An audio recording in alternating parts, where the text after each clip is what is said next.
Okay, transmission is established. Everybody, good evening and welcome back to Ember Squad, our live play of the Age of Rebellion tabletop RPG here with the Streampunks. I hope you all had a very restful weekend because it was a doozy, but now we are going to play and have some fun and shoot up some space fascists. But before we jump into that, let's go ahead and get into any announcements that we have for the evening.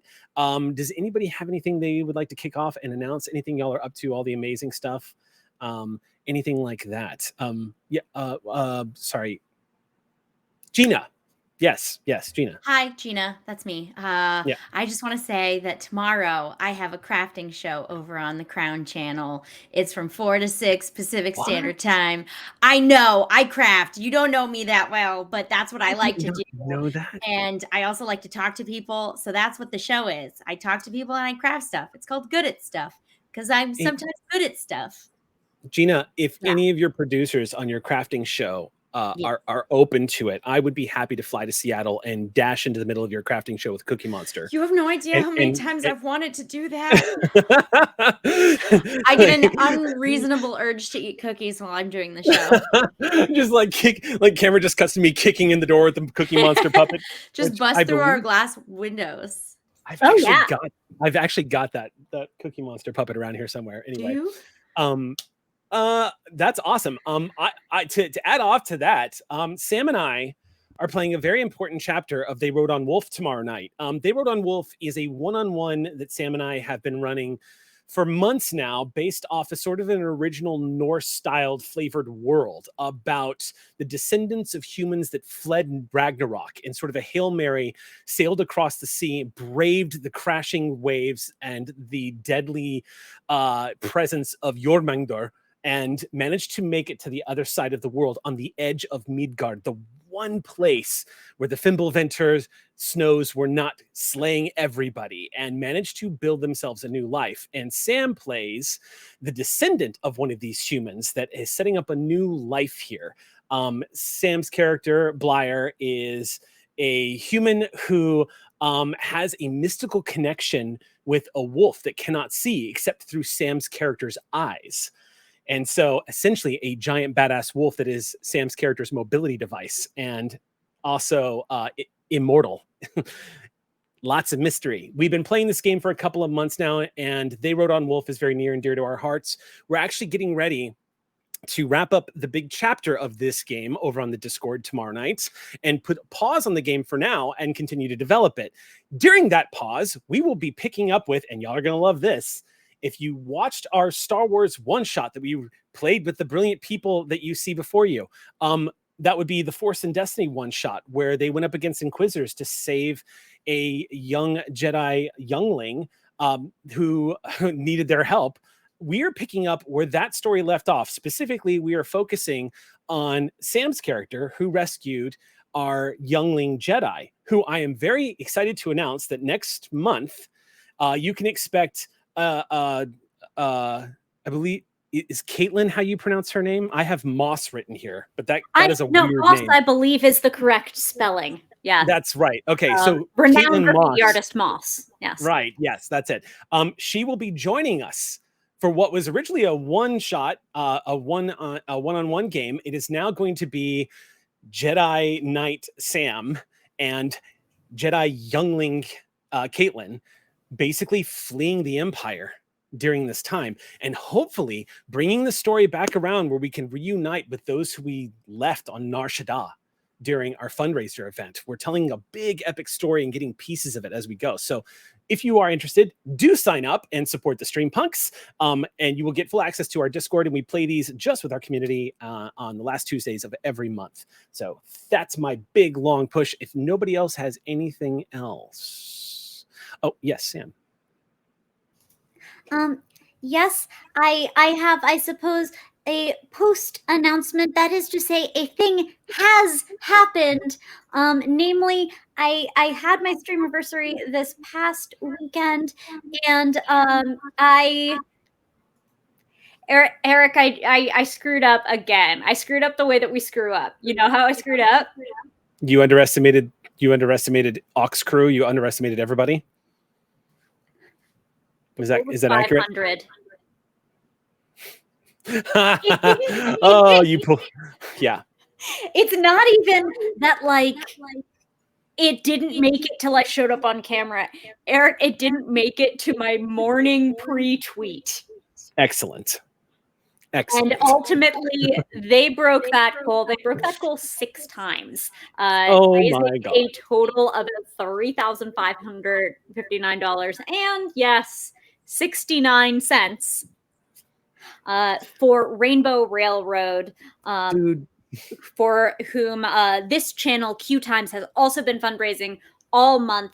It is still our month of Pride, meaning that all of your revenue from subs and bits will continue to go to that as well. So if somehow you are like the only bit of the internet that didn't destroy my feelings this past weekend, you're cordially invited to continue doing so through your support of this fine QueueTime LGBTQ Times channel here.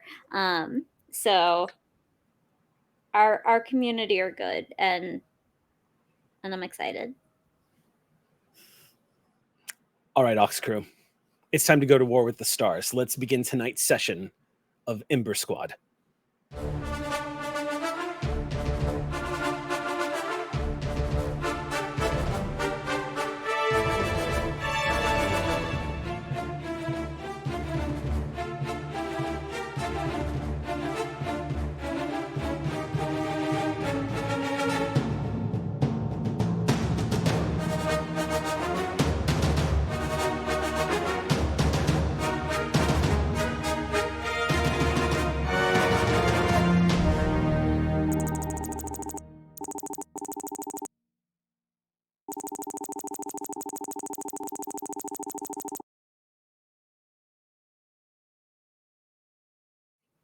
It's Sloth Month. I'm excited for.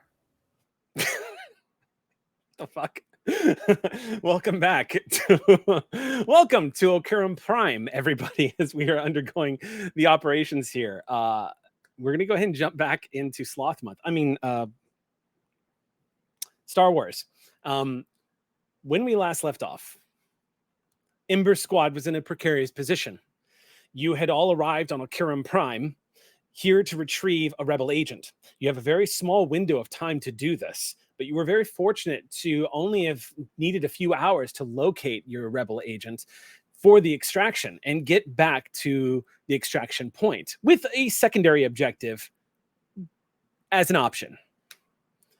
However, the extraction has turned out to be somewhat complicated, as could be expected. When you arrived at a very public space to which this rebel agent has been waiting for all of you, upon showing up, what you've discovered is the rebel agent, a Rhodian named Z Prello. She has uncovered alarming information. Originally sent to this planet to uncover as much data as possible and possibly sabotage Imperial Bacta supplies that would be used in this sector during the war, what she has uncovered is that is not Bacta that's being stored in the storage facility. And she seems quite alarmed. Before she can tell you more, however, the Empire showed up. Bucketheads got off of a transport. They showed up with an Imperial officer in tow.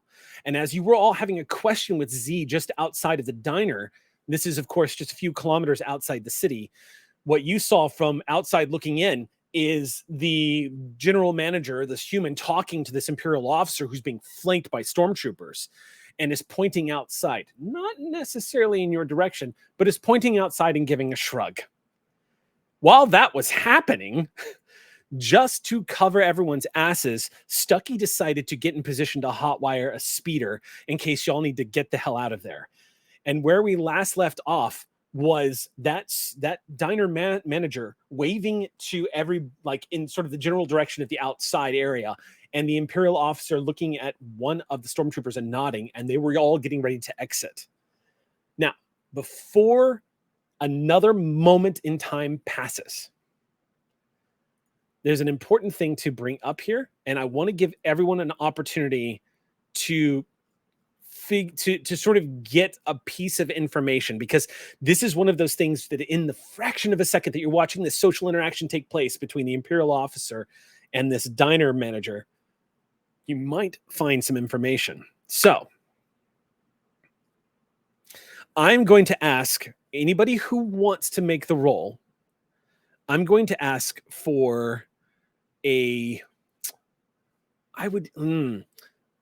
what did Sam, you and I have, what did we come up with for like an insight check? I know it depended on whether, so for just sort of passive insight, we've been using perception. Like, do you happen to pick up on something for like an opposed check? It depends a little bit. Like if someone is like deceiving, like, because there's discipline is a good anti-charm. Okay, we'll keep it simple then. Thank you. Also, duty and force points. Thank you. That's huge. And in fact, you just reminded me a huge thing too. Let me go ahead and I have to scrap all of these force points real quick. So real quick, right off the top of the bat, I wanted to go ahead and get this out of the way too, because after reviewing some of the things that we've been doing here on Ember Squad, I wanted to just make a quick adjustment specifically to our story point spins that we've been doing. So as a quick reminder to everybody, if you are a Super Punk subscriber on our coffee account, you get to kind of influence a little bit of the narrative and help our rebels during the game. Now, in the past, I've been saying everyone gets to spend force points or destiny points here. I'm revising that so that I can make it a little more easy to spend and so that it doesn't sort of break the economy of the game. So instead of force points, you guys have 15 bonus die that you can call whenever you want, and they reset every game. So 15 blue die.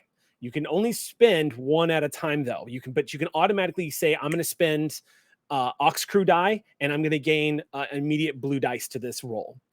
You can also, instead of getting a blue dice or a boost die to your roll, you can also spend an Ox Crew point and get 1 strain back, which is a big deal because that can really keep you in the game if you're getting your ass kicked around or if you are starting to roll a bunch of threats. So keep all that in mind. They reset at the end of every game session. So feel free to burn through them. It means every game y'all guys get 15 boost dice to throw around. So keep that in mind because it's going to come in handy in this game session, let me tell you. Now, before we begin, yes, I'm sorry, Sam. I just wanted to throw some anxiety at you. But before we begin, let's go ahead and get our force points and destiny points done. So let's start with you, Elias. Go ahead and roll that white die for me. Thank you very much. My little good lad. Yeah, check you out. Lon, if you would, please. Lon Ortha, roll that white die for me. Give me some dark side points. I need them. Your GM would help. All right, fine. Myth, if you would please. Here we go. Come on, Myth. Don't let me down. Yes. You're welcome for this. Thank you. MT2, if you would please. Thank you. Stucky. All right, here, let's go. Let's just get this over with. All right. I knew it. So a little bit more of a balance this game because last game y'all totally borked me on those damn points, but this game it's a little bit better. All right, now I'm gonna roll duty. Let's find out. Go ahead and get it out of your system now, y'all. Now. Yeah, get it out. Just get it out. It's rolled. Yeah. Just get it. All right. 79. 79 so dudes. All right.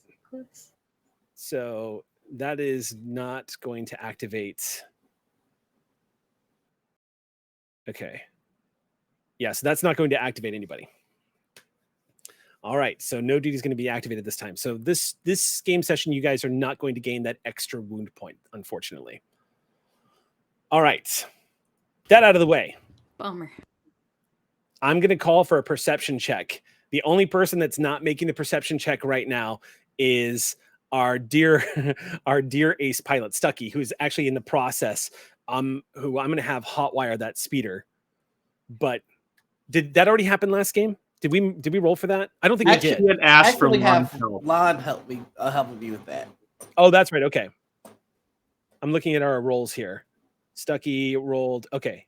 Right. Okay. So everybody aside from them, then, if you would please make a perception check for me. The difficulty of this is just a standard 2. So add 2 purple die. To be spicy, I'm going to add a boost die to that. Okay. You're adding a boost die. Thank you, Mr. Owlbear, for that boost die. Yep, I'm hard focused. That makes sense. All right. Keeping it coming. 1 failure. So Elias, not so much. MT, MT, not so much. Myth, however, with 2 advantages, which means you could pass on a boost die to somebody else, or you can spend both of them and pass it on to yourself. Putting the team on your back, though. I'm going to pass that boost die off to... You've got 2 you could pass off. Yeah, okay. So I'm going to pass 1 boost die off to Lon and then 1 off to Stucky because they've got a big roll that's coming up that's pretty important. Okay. There is a moment of just sort of that brace that each of you feels. It's that brace where you feel like violence is imminent. You guys might be in a battle in just a matter of seconds, depending on how this plays out. Myth, it's like a gambler's notion, but you're not 100% sure y'all have been given up. The Imperial officer is moving towards the front door. The Imperial officer did not look in your direction when they were told outside. Leads you to think it's possible the restaurant owner didn't give you away, but you can't know for sure. Again, sort of a gambler's instinct. So I leave it to you. At that point, though, I'm going to roll for Z because Z also gets to roll for this. So let me roll against 2. Z rolls as 2 successes and a threat, which is perfect because Z is currently in the middle of stressing the F out. Z turns to all of you quickly in desperation. Her hood is pulled up. She looks at all of you as the Imperial soldiers are moving towards the front door. And she just says, listen, I don't have a lot of time, so I'm going to say this very quickly. And she just starts blurting this out as quickly as possible. She pulls something out from her cloak and she says, all that matters is this hollow.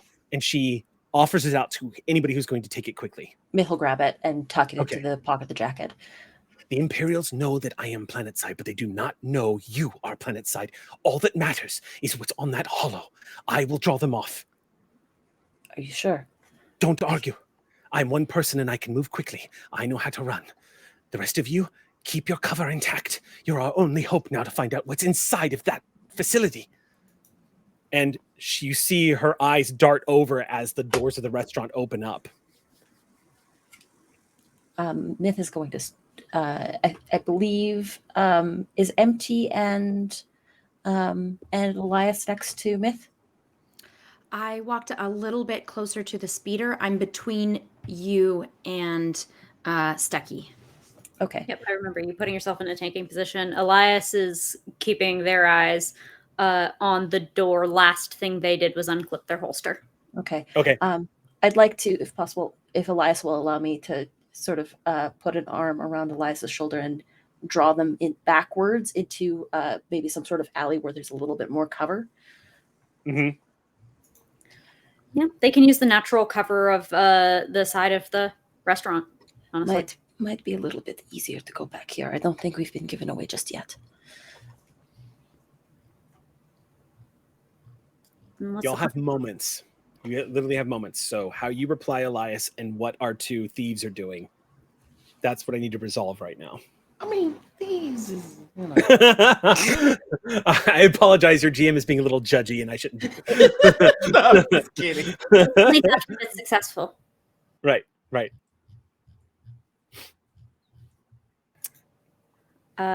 Yeah, no. If there's one thing that Elias has established, they do what Myth says. Okay. That's a character trait. Also, she outranks me. Also, I do what she says. So Stucky and Ortha, what are y'all doing? You can see your squad, which is about maybe 6 meters away from you guys. They look like they're not immediately reacting. You don't see them getting into cover positions. You don't see them reacting like a squad does when they're about to get into a firefight. Instead, it looks like they're trying to go incognito, but y'all are far enough apart where you can't really communicate what's about to happen. Right now, y'all are kind of over by this speeder, but you're not necessarily given away yet. You've sat, for all they know, it's your speeder. Right. I'm just gonna look to Lon and go, how's it coming? How's it coming?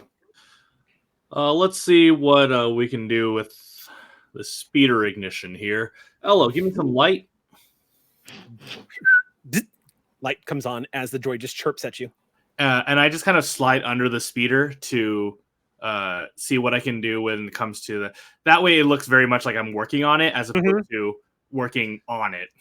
You immediately feel a gentle press against your chest as you enter into the area of the repulsors, but you get underneath the area of the speeder itself. As you can see, you can hear the gentle hum and start opening up a panel to make it look like you're working. And at that point, the stormtroopers and the Imperial officer emerge. There are a total of 5 stormtroopers and 1 Imperial Navy officer. The bucket heads are fully armed as usual. You can see they are loaded up with their blaster rifles and ready to go. As they emerge from the diner, the Imperial officer barks something at all of them, and the stormtroopers immediately begin to scatter about and start searching. 2 of them approach the squad. As this is all taking place, it's at that moment where you realize Z has long since walked away. She is on her way in a strong stride, moving as quickly as she can away from the lot of you. A quick question. Is there any way for me to gauge if the vehicle that the bucket heads came in can keep up with the speeder? I just want to know, like, if it gets started, you know, how I hard would will this say, be? yeah, that seems to be calling upon your knowledge of, like, how much does your character really know about Imperial vehicles and whatnot? Why don't we call that a knowledge core worlds roll? Okay, yeah. And I'll set the difficulty of that at 2. All right, I don't have that. So then it's just a straight int roll. Remember that I believe we were given each a bonus die. Yes, That's right. You get a blue die that you can roll here if you want. You don't have to use it for this roll if you don't want to. Yeah, I'm going to. Oh wait, no, you do. It is for your next roll. That's right. You do have to use it. Well, hell. You have 14 more blue die to call upon if you need it. So Yeah, you guys mind if I use one of the team pools as well? Get 2 boosts in here? Can we use both? Sure. Are we allowed to use both Yeah. the Yes. in-game one and these extra ones? Cool. yep, you sure can. So Matthew Smith. Yeehaw! 1 success and 3 advantages. Thank you, Ox Crew. All right. So you, all right. Yeah, that's the standard issue Imperial. Okay, so for 3 advantages, you have 3 boost die you can give out. You know, I'm gonna return the favor to Myth. Go ahead and take that. Then we're gonna Elias. We might need you to start blasting, buddy. And MT, take it, but at a distance from me, please. Thank you. Um, I knew you liked me. Don't do that. Okay. That Imperial transport is actually pretty fast, even though it is a heavy transport. Is it speeder fast? Yes. Unfortunately, yes, it is. Your speeder, the one that you guys are in, the model of it has a speed of 2 for a land speeder.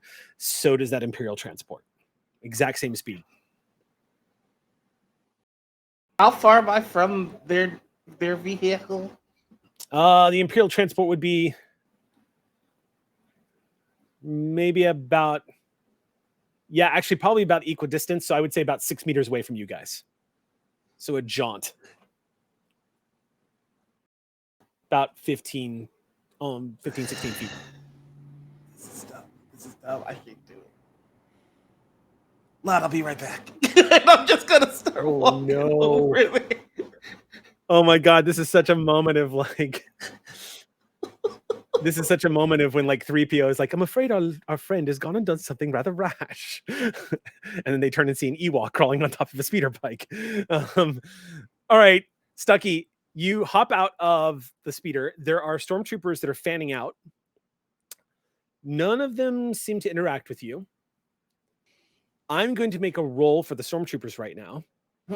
And I'm going to make a roll for Z, because she is trying to be very inconspicuous. And that ain't easy to do, because she's moving quickly and she's got a hood up.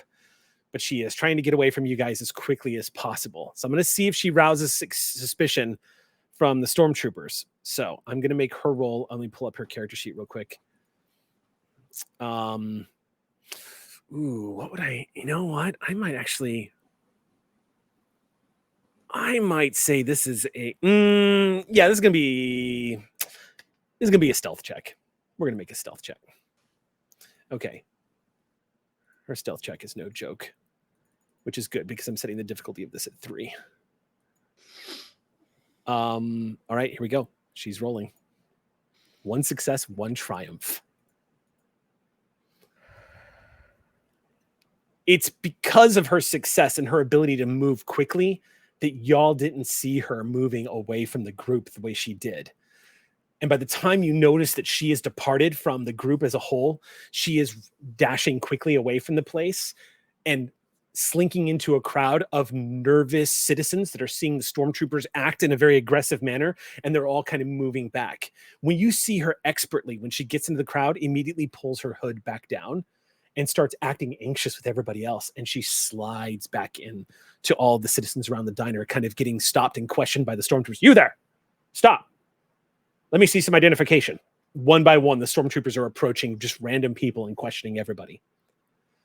At that point, y'all notice Stucky. What are you doing, Stucky?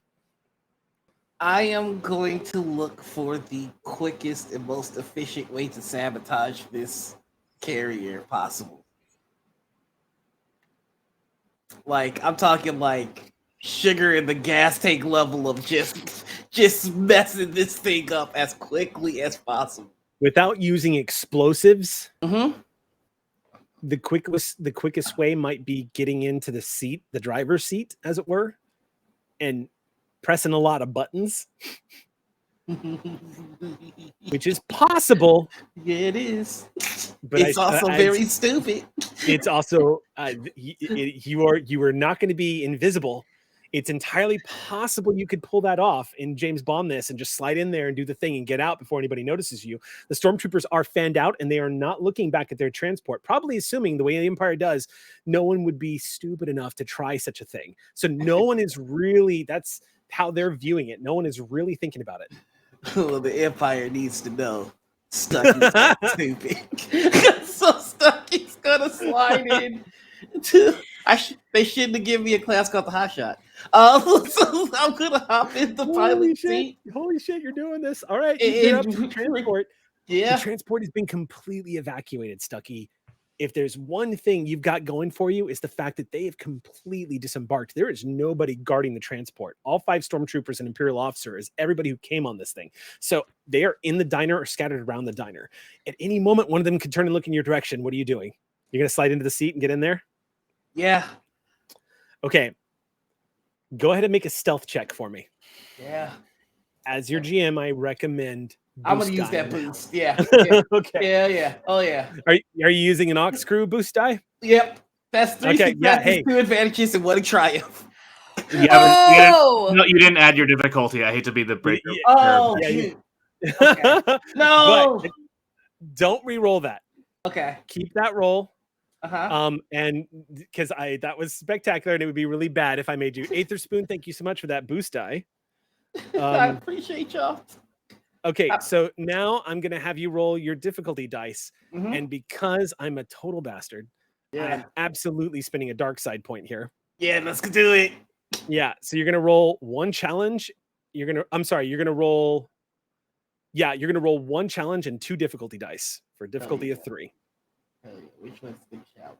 And then we're just gonna cancel them out. Red and 1 2 red purple. and 2 purple, and Here we'll just we go. cancel them out. Yeah. So 2 cancels out, so you get once. You succeed. One success, one advantage, and a triumph. Stucky, Yes. you slide into that seat.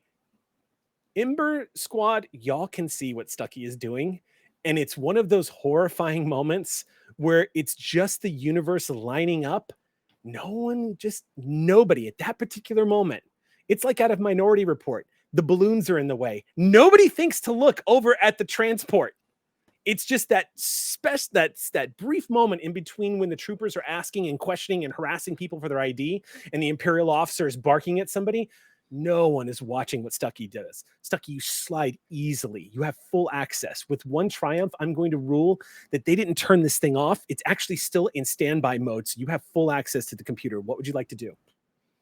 I am going to set it on a predestined route and lock out every other bit of access so that it only goes in that route.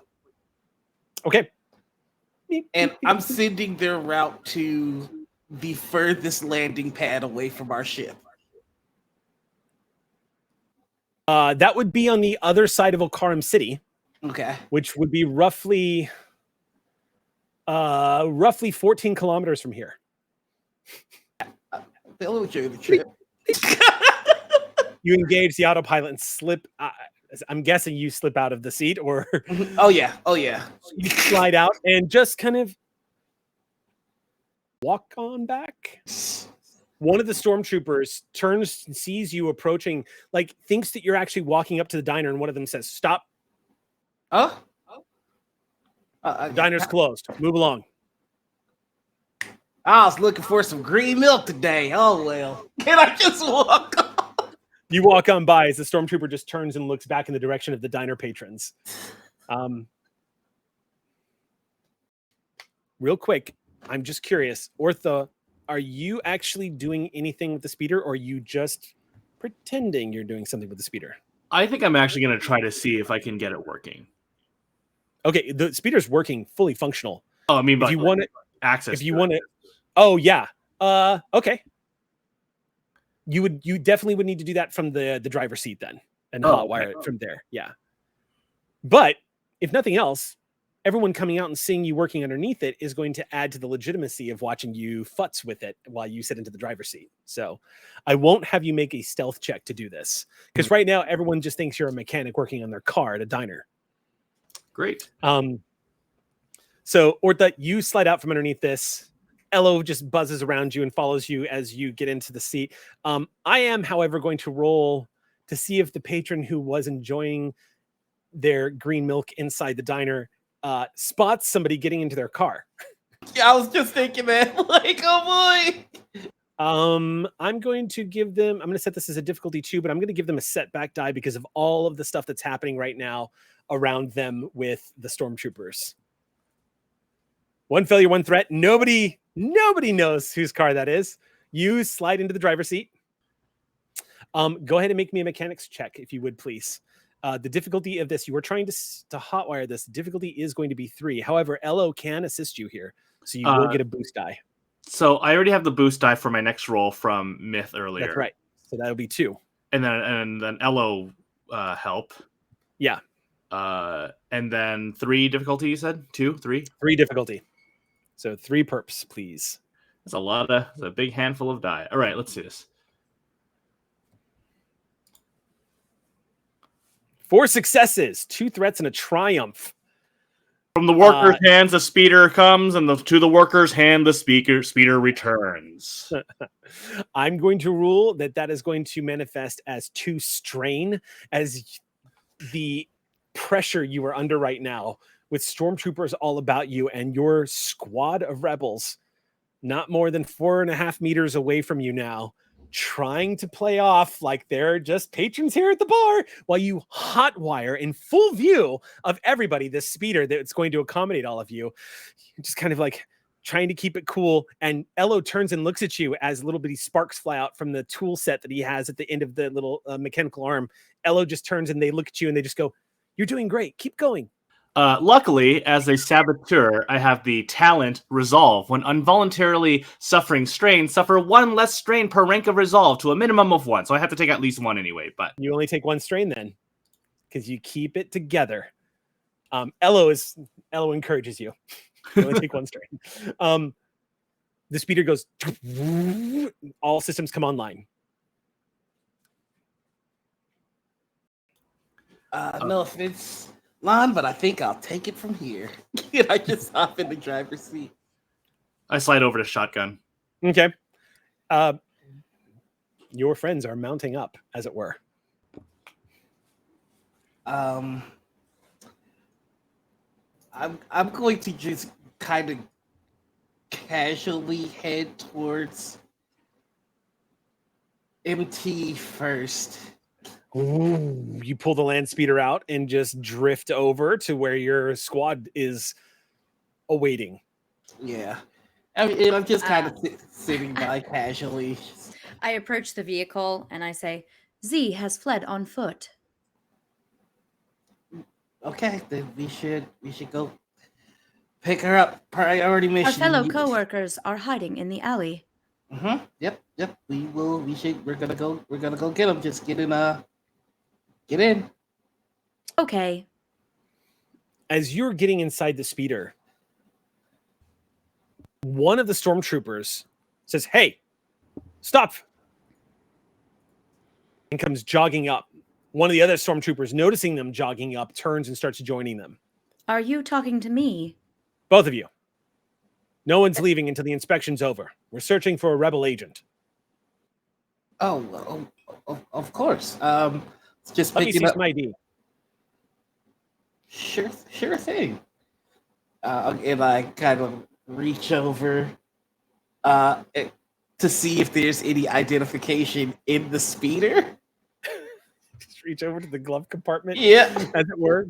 It slides open. You see a user manual, what looks like a map, like an old touristy map of some world that is not this one.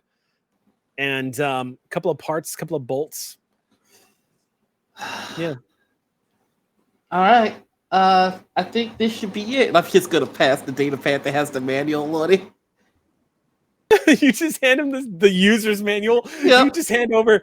The stormtrooper takes it and activates it. As soon as his eyes are down to read it. Okay. Hey. What are you doing? Gonna drift us over to Elias and Myth. Did I get in the car before they told me to Yeah. stop? Okay, Yeah. I just wanted to check. No, it was y'all. It was you. Yeah, you definitely got in the car, MT. But it was y'all getting into the speeder that triggered the "Hey, wait a minute, where are you going?" kind of vibe. Yeah. But you all speed up to your friends. Hey, not to be a bother, but we gotta go. Good news is they're gonna have a very interesting time chasing us. Bad news is they have guns and guns have range. So get in the goddamn speeder. And short cheese it. It's the fuzz. Myth's just gonna hop in the back. Okay. Where's the Okay, target? we got one in the back. Yeah. I told you, Z took off on foot. Do you not listen? I only hear half of what you say. You freak me out. Adjusting volume. The- Z What took do off on. Y'all have seconds right now. Can we see What's that? them? Z Prello, can we see them? No, Z has successfully vanished. All right. Well, get in the bed of the I think speeder. at this point I'll sort of look to the stormtroopers and say, "Excuse me, sir, is that your tank?" As it begins to drive away. Tell you what, if you spend a light side point, I will let that activate right now on its own. I was going to have it happen when they tried to turn it on, but if you want to have it automated so you basically distract them from all of you and have it start going, I'll give it to you if you spend a light side point. I would like to do that, please. Okay, spend that point, and the stormtroopers are jogging up to y'all because you're not fleeing. No one's opened up blasters or anything like that. But when you say, is that your tank? That causes them to turn and look just in time as it goes.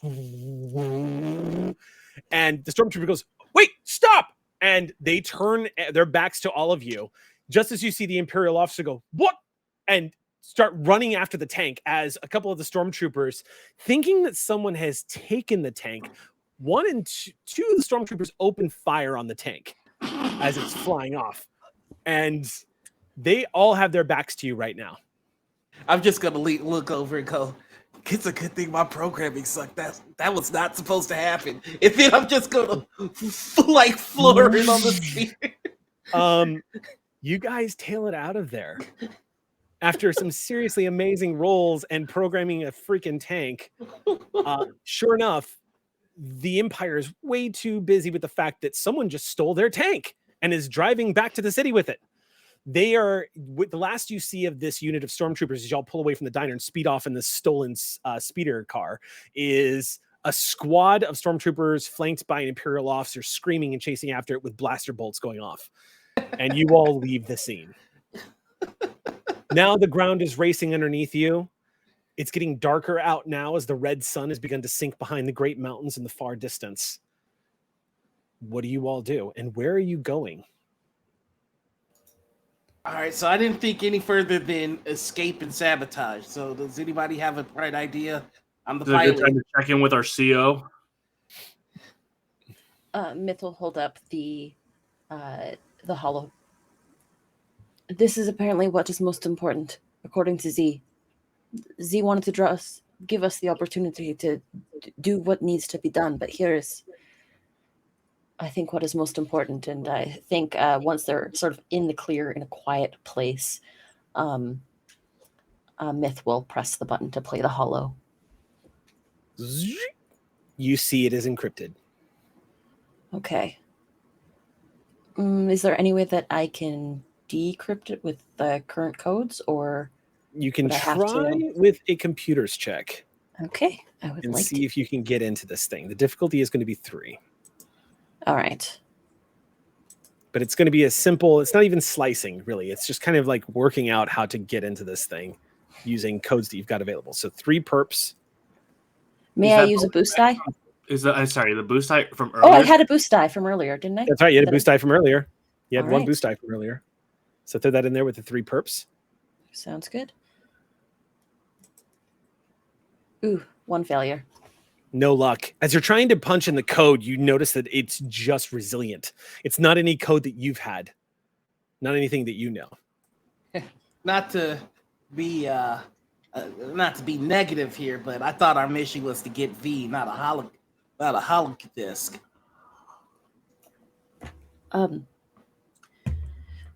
Well, plans change all the time. Checking in with the CEO was a good idea. I think, Elias, you said that? That was my suggestion. Maybe we can get it working. All right, so where's the CEO? They were sticking by the ship, right?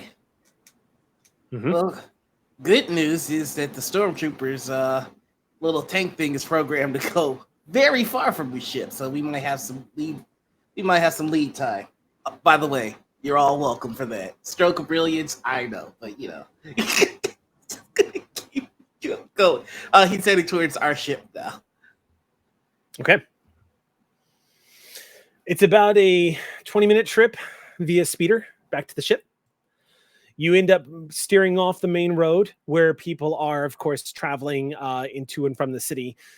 As you exit off into the bush, as it were, you manage to, at this stage, there's not a lot of activity out to where, specifically because where you guys parked was meant to be a good place for cover. So when you arrive at the ship, you can see the old transport just sitting there pretty well covered. You can see lots of bush has been pushed up against it. Looks like Corporal Tillo has done a lot of cutting of some of these, like the heavy bushes around, and has like positioned it up to sort of like do what Marty did in the Back to the Future and just cover it with tree branches so nobody sees it. A big transport like this, not going to really save it from being spotted, but at least it could help. Tillo seems to have been biding his time a little bit. And as you all approach, turns around, just swivels around in the chair and pulls out a blaster rifle until he sees you all approaching and then slides it back in as the speeder comes up. And Corporal Tillo looks at all of you and says, I'm not even going to ask where you got that. Probably best not. Best if you don't. I never thought I'd be so happy to see this old dusty tin box. Report, what's going on? And he wheels down to all of you, just... You'll notice we're still a person short of what we're supposed to be. No luck? Well, No luck. No, luck. But the went not necessarily rogue, but drew off some stormtroopers. So you had an encounter with the imps. It was only a matter of time, but they didn't ID you, right? I don't think they got the chance to. And but what what about we this? do know, He points at the speeder. He says, what about this? I will return it. Sticks to the left a little bit. The acceleration could use some work. Right. It's not ours, but we'll give it back. All right, hold on one sec. I'm gonna make a roll for Tillo here. It's gonna be 1, and I'll set it against a difficulty of 2. Did I have somebody? There we go. 1 success, 3 advantages. All right, I'm gonna give out a boost die to. I'll give one out to Ortha and Elias, and I'll give one to MT. He, as you say this, he goes, all right, if you stole that, it means it's only a matter of time until the Imperials pick up on the fact that there's somebody here that shouldn't be here. Someone's going to report a missing car. Empire is going to know that somebody stole it during a search scene. We're going to have to move fast. Only way I know how to move, sir. So where's Z?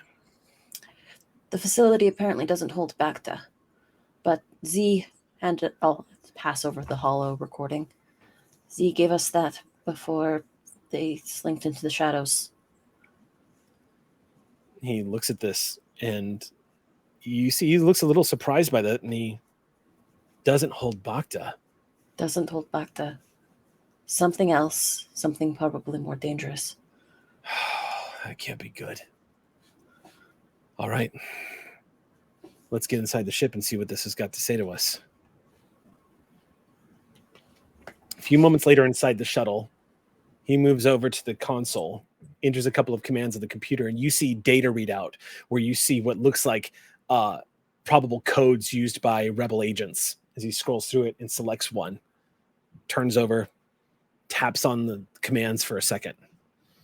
As he does, you see the data pad has what looks like on it a hideout, a map to a hideout inside the city. Looks like a small out of use apartment complex of some kind, perhaps like near a warehouse district. But you also see it looks like it has it's noted that it has some kind of like resources inside or a supply cache inside. Tillo says, it looks like that's where Z's probably been crashing. Maybe a rendezvous point somewhere that they've been hiding. They thought it was important to give it to us, and we should check it out if we need to. Let's see something else on here, though. Looks like there's a message. It's not from the Alliance.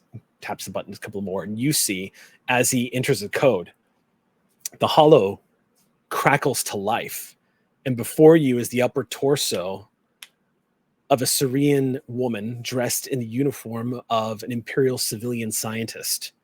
Her expression is severe and focused, cold and calculating. And she begins to speak. Admiral Deleth, I received your pleasant little message, and I thank you for your passion regarding our work here. Of course, I respect your authority on this project, and I assure you it is my priority to not only supply you the weapon you as ordered, but also supply you a weapon that meets the expectations of your superiors who, given the rather desperate tone of your previous message, are no doubt pressuring you for results right now. Of course, I can supply you with what we have available now, but your overpromise will not be my mistake. You can explain to the Moth why her order of chemical agent is 50 tons lighter than expected and why my needs have not been met.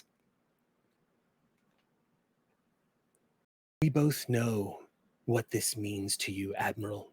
The Empire needs a victory after Yavin, and you want to see as many bodies of rebels broadcast all over the HoloNet as quickly as possible.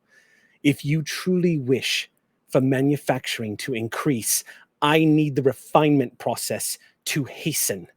Right now, I have half the personnel I need to push for a more satisfactory outcome, and our stores are vulnerable.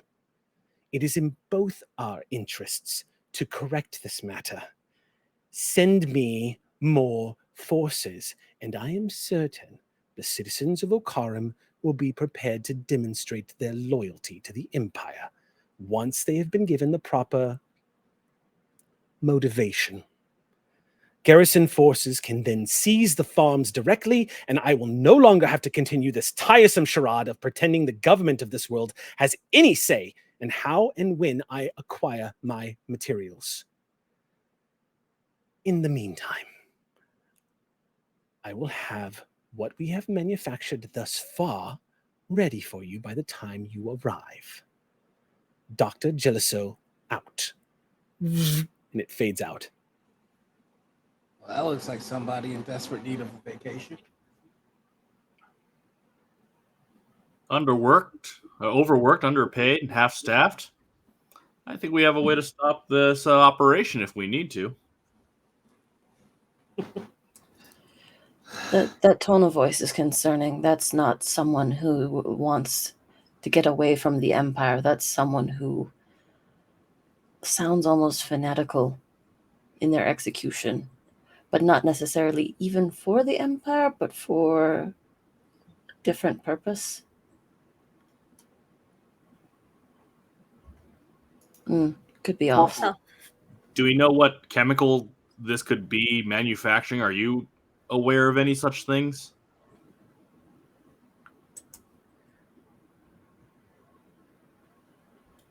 I'm at Trello, I guess.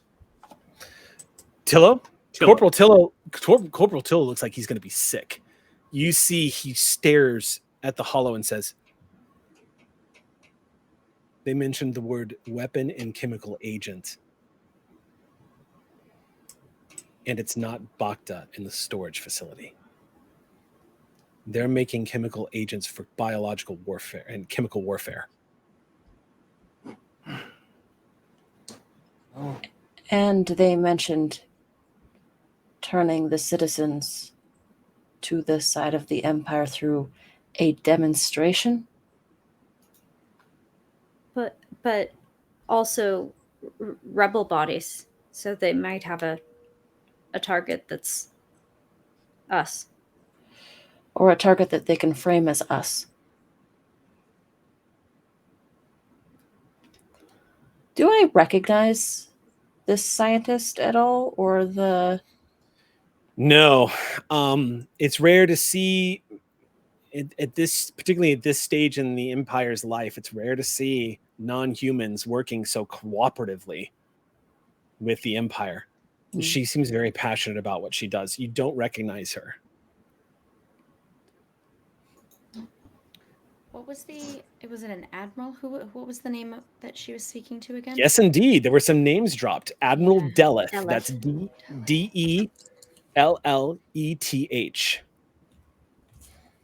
Thank you. Her name is Dr. Geliso. I can wait if you need it. Were you No, off, Sam? I dropped at the first vowel. Oh, no. Jilisso.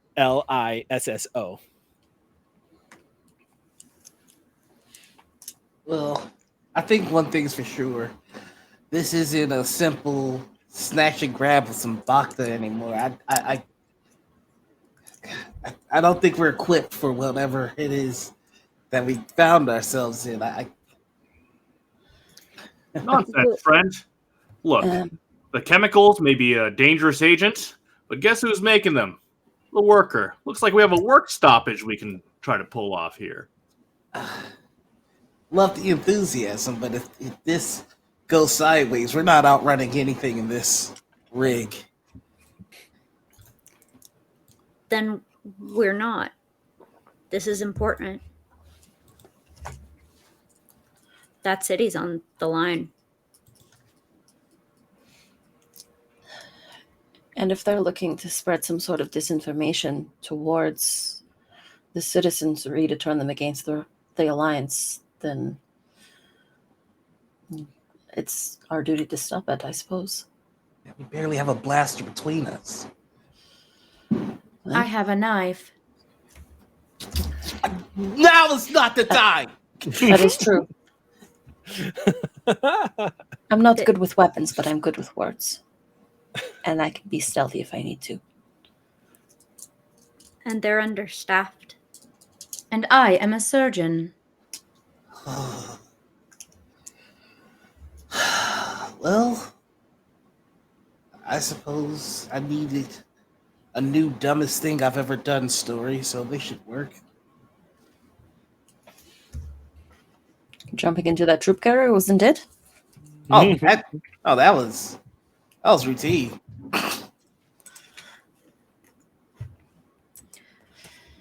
So Listen. is Oh, go ahead. I mean,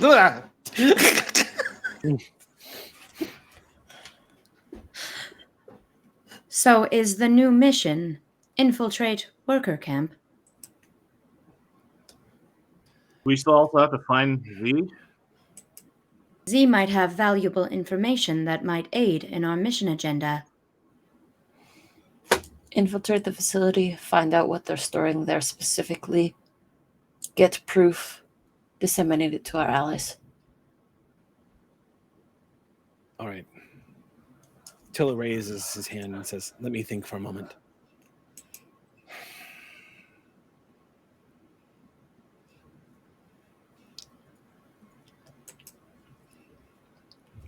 Elias has a point. You all have good points.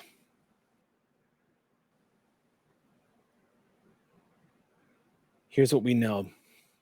We have a small window of time before the skipper shows up, and this admiral, we have no timeline. Let's assume the admiral is showing up in the next 24 hours. That's going to put it dangerously close to when the skipper's showing up.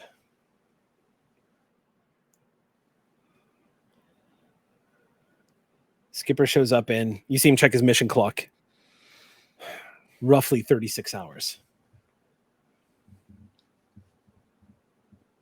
Right now, we have intelligence that says that they are understaffed, which means the chemical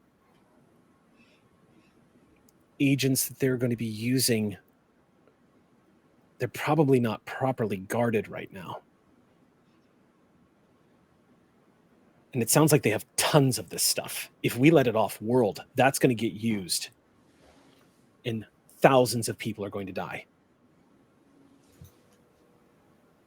If we go in incognito as one of the workers, we're basically putting a target on this world. One of the mission parameters was to protect the people of this world. Do not let them interfere. Protect. He nods and looks over at you, Ortha. And he says, "Ortha, I know what this means to you, but I don't think we can get the workers involved. If we do, it'd be putting it right in the crosshairs." Understand. There's got to be another way to stop that manufacturing then. He is Accidents happen. He's going to make a knowledge warfare check. Would you like assistance? What's I- up? I was just gonna ask Yes? MT what other kind of things could you use Bacta equipment to make? It's the same facility. And you know Bacta stuff, right? Yes. Let me access my memories. Can I make a a roll to see what else this agent might be? So yeah, let's get specific. What are you trying to ascertain? Like what this facility could be manufacturing? Yeah, what pre-existing equipment could they, instead of, because we believed it was Bacta, and we now know that they're manufacturing a sort of chemical agent based on the equipment that we believe is in the facility. What could they be manufacturing? Go ahead and make a medicine check here. And I'll set the difficulty of this, I'll set it at 2.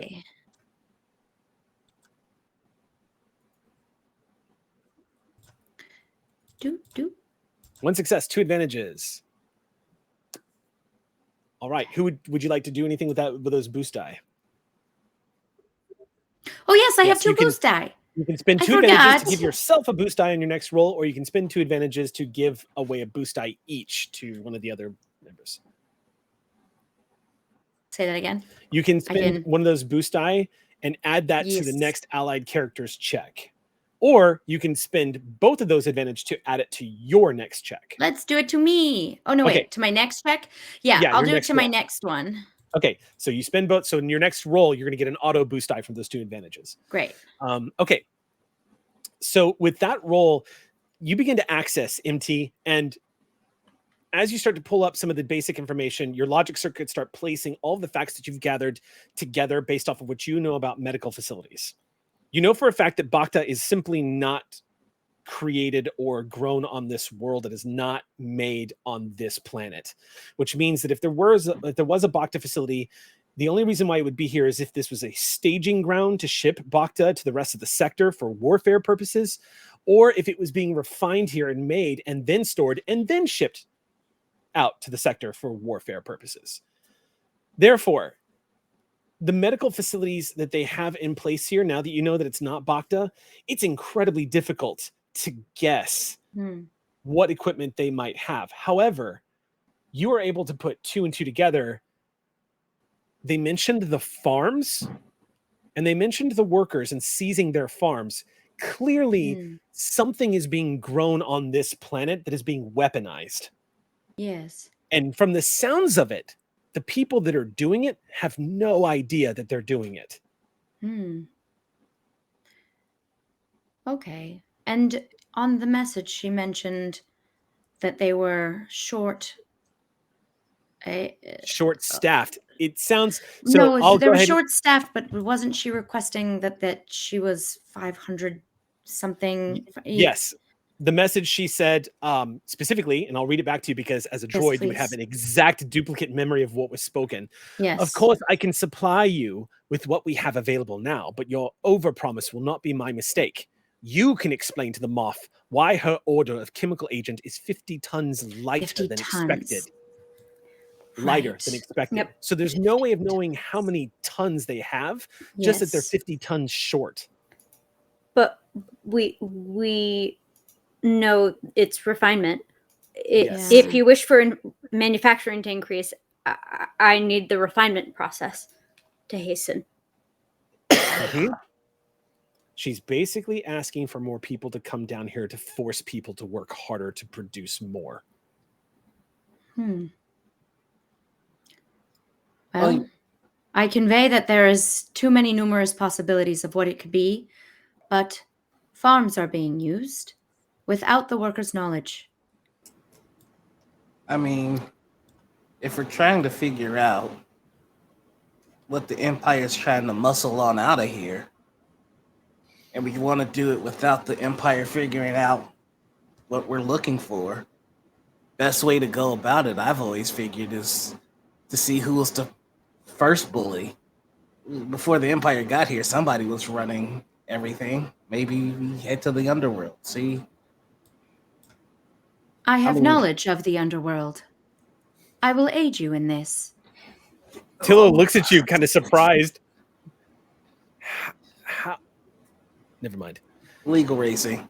All right, I'm going to give you some mission objectives. The corporal turns and looks at everybody and says, yes, please. Here's what we've got. We've got a possible chemical weapons facility that we thought was going to be Bacta storage. That's got to go, no matter what happens here. No matter what happens, that never makes it off world. One way or the other, that's going boom. I can do both. Getting rid of the refinement process is going to be trickier because of civilians. Obviously, we're not blowing anything up where anybody's nearby. So we're going to have to figure out something clever there. Our first objective, I think, is trying to reestablish contact with Z. Now, we can't spend too much time hunting for her. So we're going to very discreetly make our way to her hideout and see if she's made it back. If not, she might have further information about what we're up against. But we need to move fast. If they're not garrisoned properly, our only time to strike and blow this thing up is now. So let's get it done quickly. Also, if we blow this thing up, we're going to need explosives. We don't know if we have anything inside that's going to help.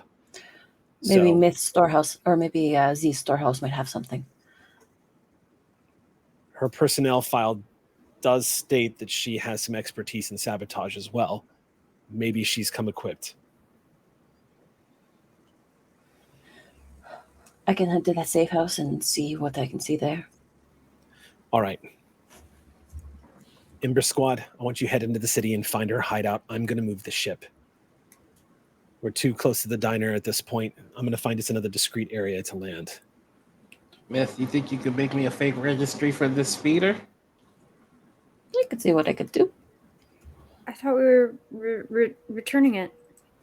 No, diner's closer to the city than here. It is getting back there. I mean, when we're done with it, we're not exactly done with it, you know.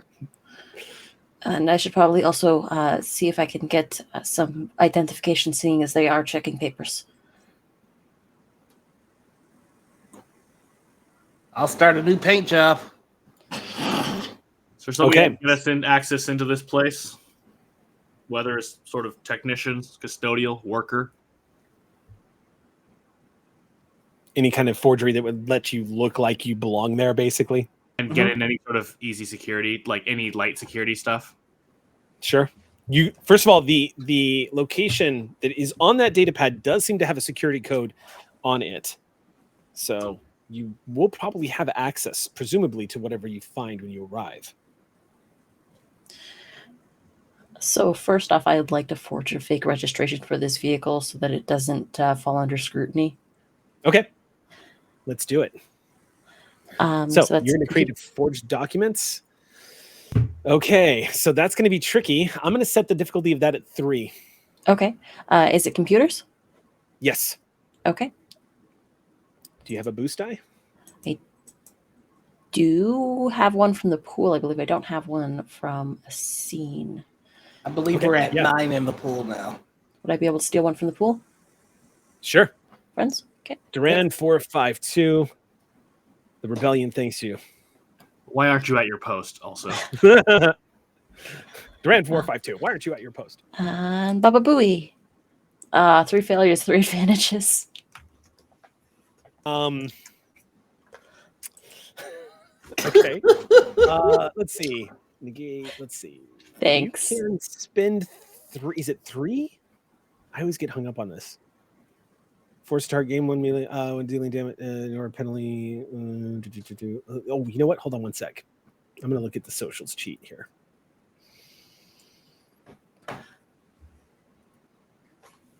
Okay, here's what I'm going to rule.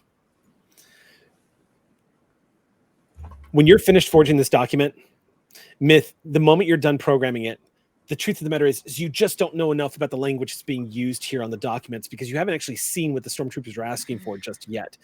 And you haven't seen what the citizens of this world are using for identification. However, you've created something that is passable at a glance. Just hope they don't look too close to it. Yeah, if you basically pull like a Doctor Who psychic paper kind of deal, then maybe they'll buy it. Just multi-pass kind of real fast. Yeah. But if they examine it, you will know you've got moments before you were found out, as these are forged documents. Yeah, just hope they don't look too closely at it. Yeah. They're not from here either. Who is McCloven? No. Yeah, I'm just trying to alter the speeder enough so it doesn't look too much like it used to. Okay, I'm going to rule that this is going to cost y'all 1 hour. Okay. So I'm adding that to the mission time, plus the time it took you to get back, the 30 minutes, 20. So I'm going to put y'all at 35 hours, minus 35 hours. Rock and roll. All right. Yeah, Elo helps you basically. Little spray of dust coming out of Elo's one of the arms as Elo just moves across the speeder. Not enough paint to change the look of the speeder, but enough to alter some of the design on the speeder itself. So that at first glance, like the forged documents, someone might not recognize it. But you're not going to be able to body shop job this thing. Yeah. But if you spending about an hour on it, I'll give it to you that it's not immediately recognizable. Stop All right. whizzing around me. Ah! Oh, I'm sorry. I forgot. Sorry. Stop whistling at me. Sorry. Which is literally.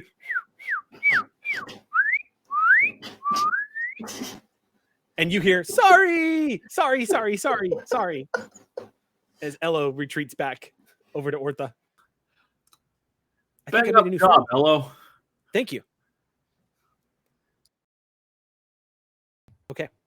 I would like to approach Elias. All right. Well, all this is happening. Your expression suggests distress. May I assist you in something? Oh, I mean, not like distress, just like thinking. Why does your thinking cause you distress? I was thinking about the farmers. Back home, we grew Vertixian barley.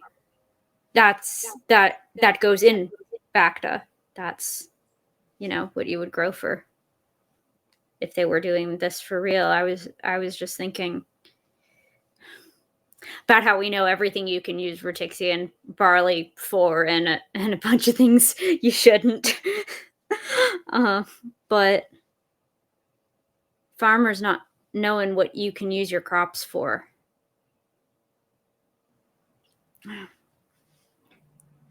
It unsettled me. I see.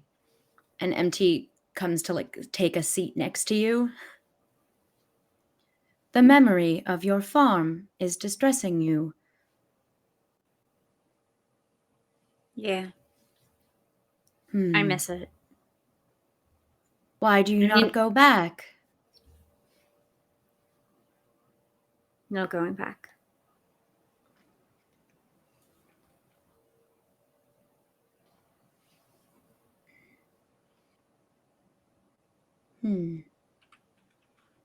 Well, if you need to talk about it more, I would be happy to listen. I think we've got a while. Stucky is much slower when Elo is around. Stop whizzing around. Do a lot of people have something with droids like that? Oh. I suppose it comes in different ways. But yes, not many people are comfortable around me. I think that's why my master programmed me to use first names, so I seem more personable. I call a lot of my buddies by their last names. I don't know. You seem all right to me. Well, but I use first names. Is it better to use last names? Is that more personable? Everything's just, the particular person, right? I'm not like Stucky. Would you like me to use your last name?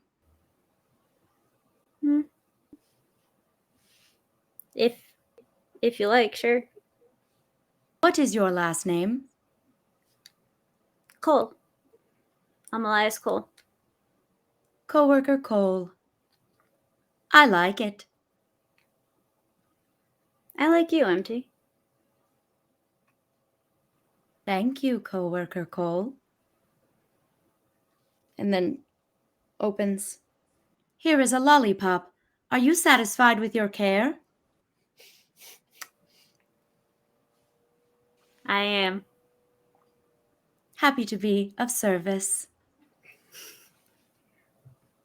I just put out my fist to dab. I have no idea how that responded to. You hold out your fist to what?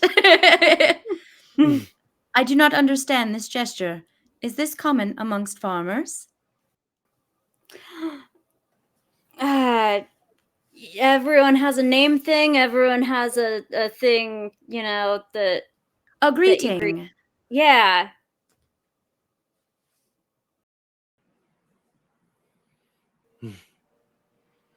Now what? Have I greeted? So they'll slowly make contact. So the lesson is not you break your friend's knuckles, but just yeah.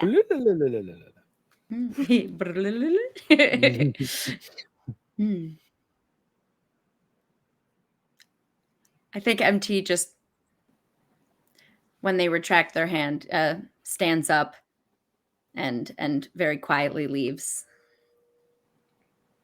Okay. Elias eats their lollipop and looks at how are the stars tonight, GM? The skies are actually pretty clear.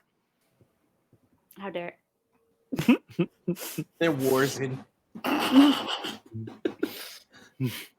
And Elias is gonna sit back against a rock, lollipop in their mouth, and listen to this smooth song of Stucky swears as he tries to finish this paint job. Yeah, by now the red sun has long since gone down, so a dark planet has grown even more filled with shadows. The moons that shine overhead are not really moons so much as just orbiting bodies, like large asteroids that appear as bright, like spots that are just moving across the sky. The one thing that kind of looms into the back of your mind, maybe kind of that ominous feeling, Elias, was the part of the message where it seemed to imply, as Tillo managed to put together, that whatever happens, an Imperial Admiral is expected here at some point.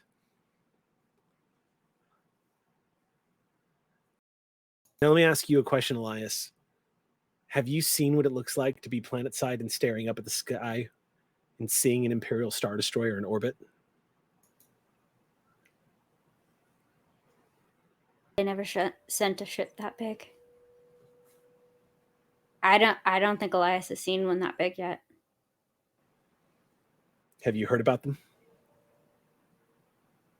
They sound more like nightmares than real ships.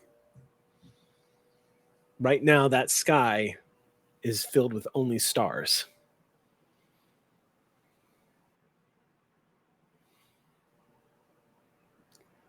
And not yet their destroyers.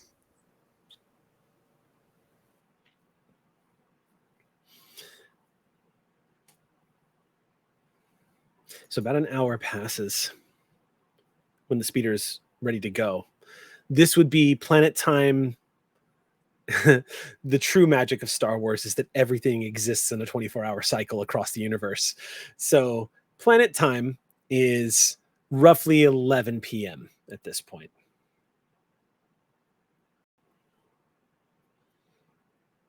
Everyone gets into the speeder, saddles up. Oh, you're muted, Noir. Oh, you just says took some doing, but transport is ready to go. Tell us about what it looks like now. Like, could you only find one color paint? Like, what have we got going on? Yeah. Is there green lightning bolts on the side of this thing? Emerald lightning. I think that there is a little bit of a mishap between Stucky. And I don't know why I keep wanting to call you Drake Lola. But there was a mishap, and so there was just it was like the traditional orange and brown speeder color, but now there is a touch of silver on the hood, and there wasn't enough silver to cover all the hood, so it is very much in like a V shape. And the frame of the speeder has been purposely dinged up on the sides to kind of give it like a muscle car. Oh man, Elo begs to get in on that. Yeah, Elo's like, "Can I dent it? Can I try?" Yes, but let me walk away first so I don't see what you can do.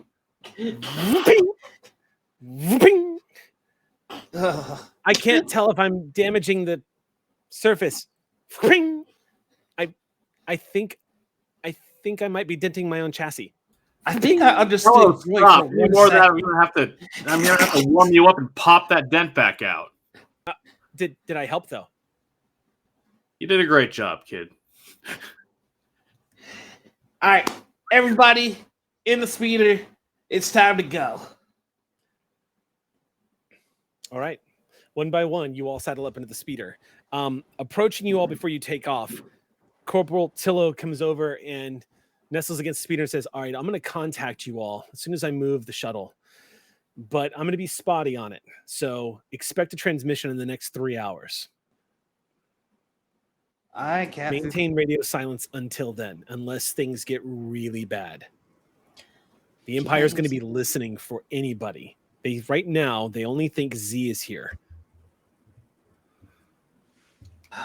Well, we'll do what we can. And if you could, by some miracle, get us a upgrade in terms of ships, I'd appreciate it, boss. And he just... As you speed away, he goes, "Yeah, no problem. I take orders all the time." He's just like pulling away as Tillo just kind of throws sass in your direction as you guys speed off towards the city. And with that, I think that's an excellent. Actually, we're only like 4 minutes away from when we normally take a break. Let's just do it now. Heck yeah! So you guys speed off towards Okaram City, and supposedly the hideout of this rebel cell saboteur. We will be back in 10 minutes, rebels. See you then. Welcome back to the rebellion. We are in the middle of this mission, and right now, our squad is headed into the city of Okaram. Okaram is heavily populated.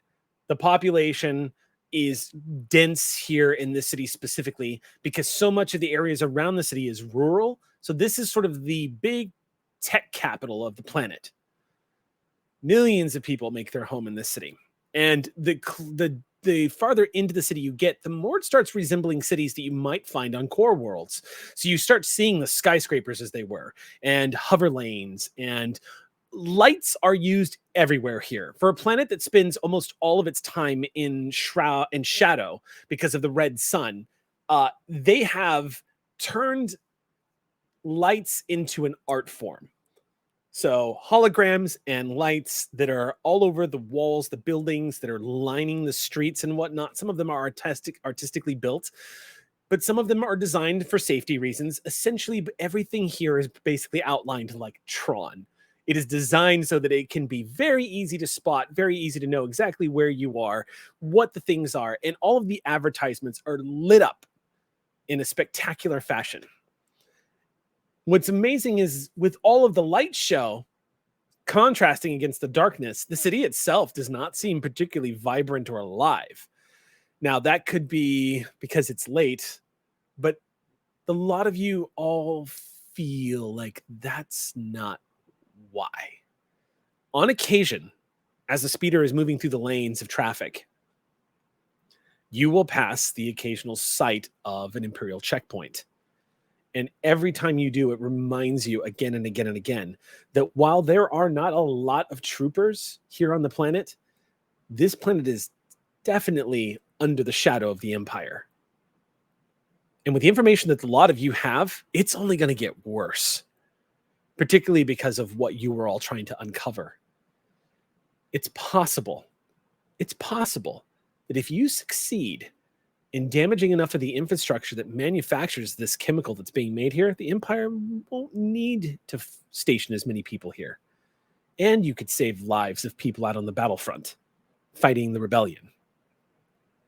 It's all on your minds, weighing heavily as you drive through the commercial districts and into the industrial district, where some of the high-rise apartments that are here, a little on the cheaper side because it's away from the entertainment area, you guys are coming across the located area on the data pad that indicates where Z was hiding out.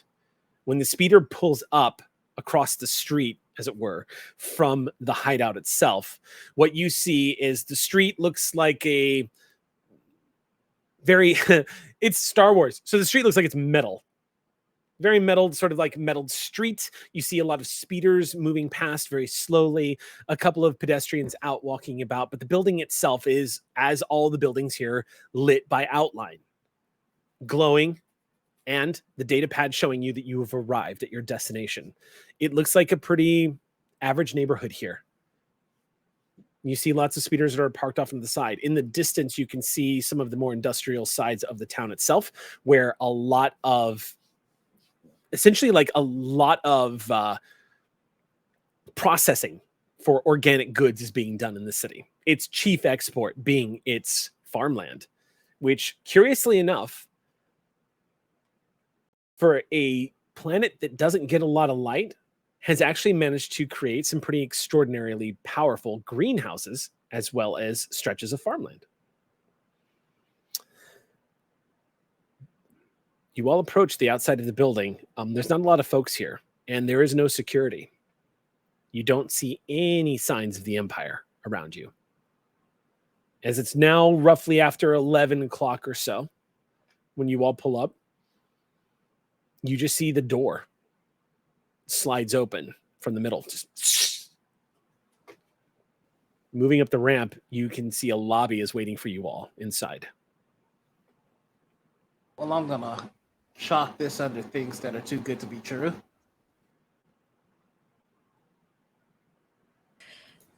Do you want me to scout ahead? Nah, I couldn't let you do that in good consciousness. I got it. You know, it's fine. I'm just our way home. And it just starts to walk. All right. By all means. So you move into the apartment building. There are about... Were you stepping inside, Noir? Is that right? Yeah. Okay. So yeah, moving into the apartment building, you see a digital readout showing all of the apartments available here. There are 14 floors, and it looks like this one is on the 14th floor. I'm just kind of walking up, hand on my vibra knife, just in case. There's a lift, a repulsor lift that takes you up. Yep. Nobody is down here. This says curse in every language I know. I mean, this is trap in every language I know. I'm keeping an eye out for cameras or anything like that, like surveillance. Roll perception. Difficulty is 2. Specified this place without with that somehow. I'm sorry, what was that? Can I assist with this checking for cameras or other security equipment? Yeah, how would you assist? Other than telling hello.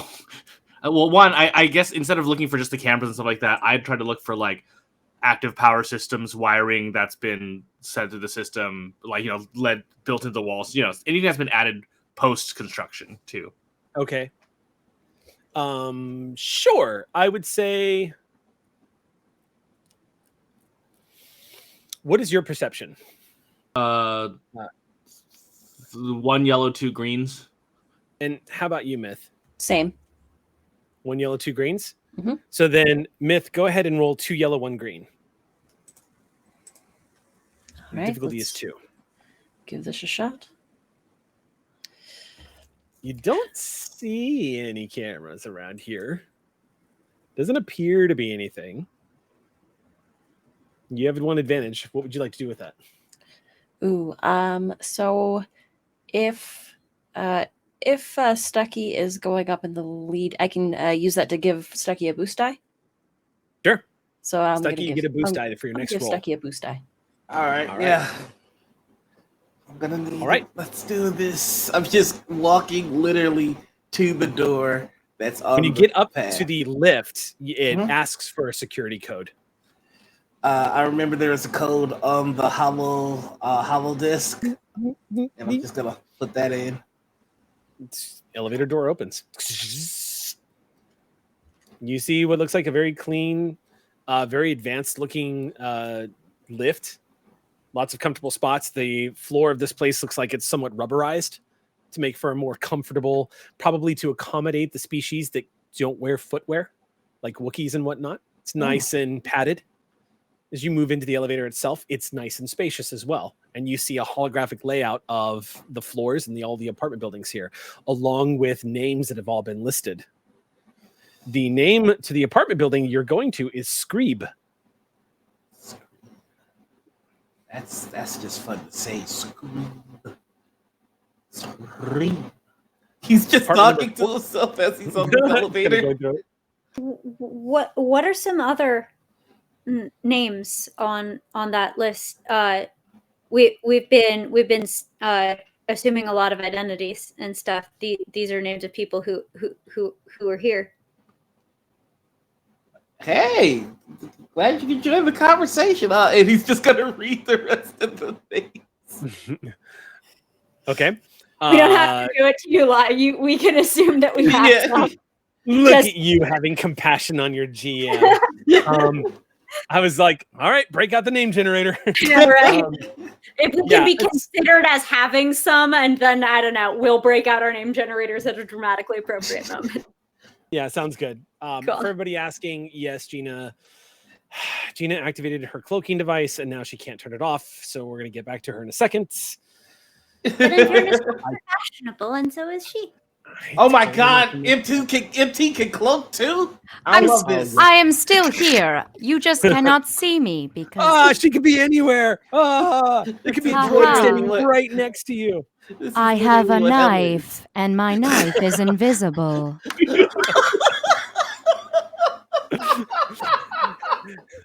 As you all see a puddle begin to form at Stucky's feet. Yeah, all right. So y'all are going up the elevator. It takes a few moments, and only a few moments by the time this just a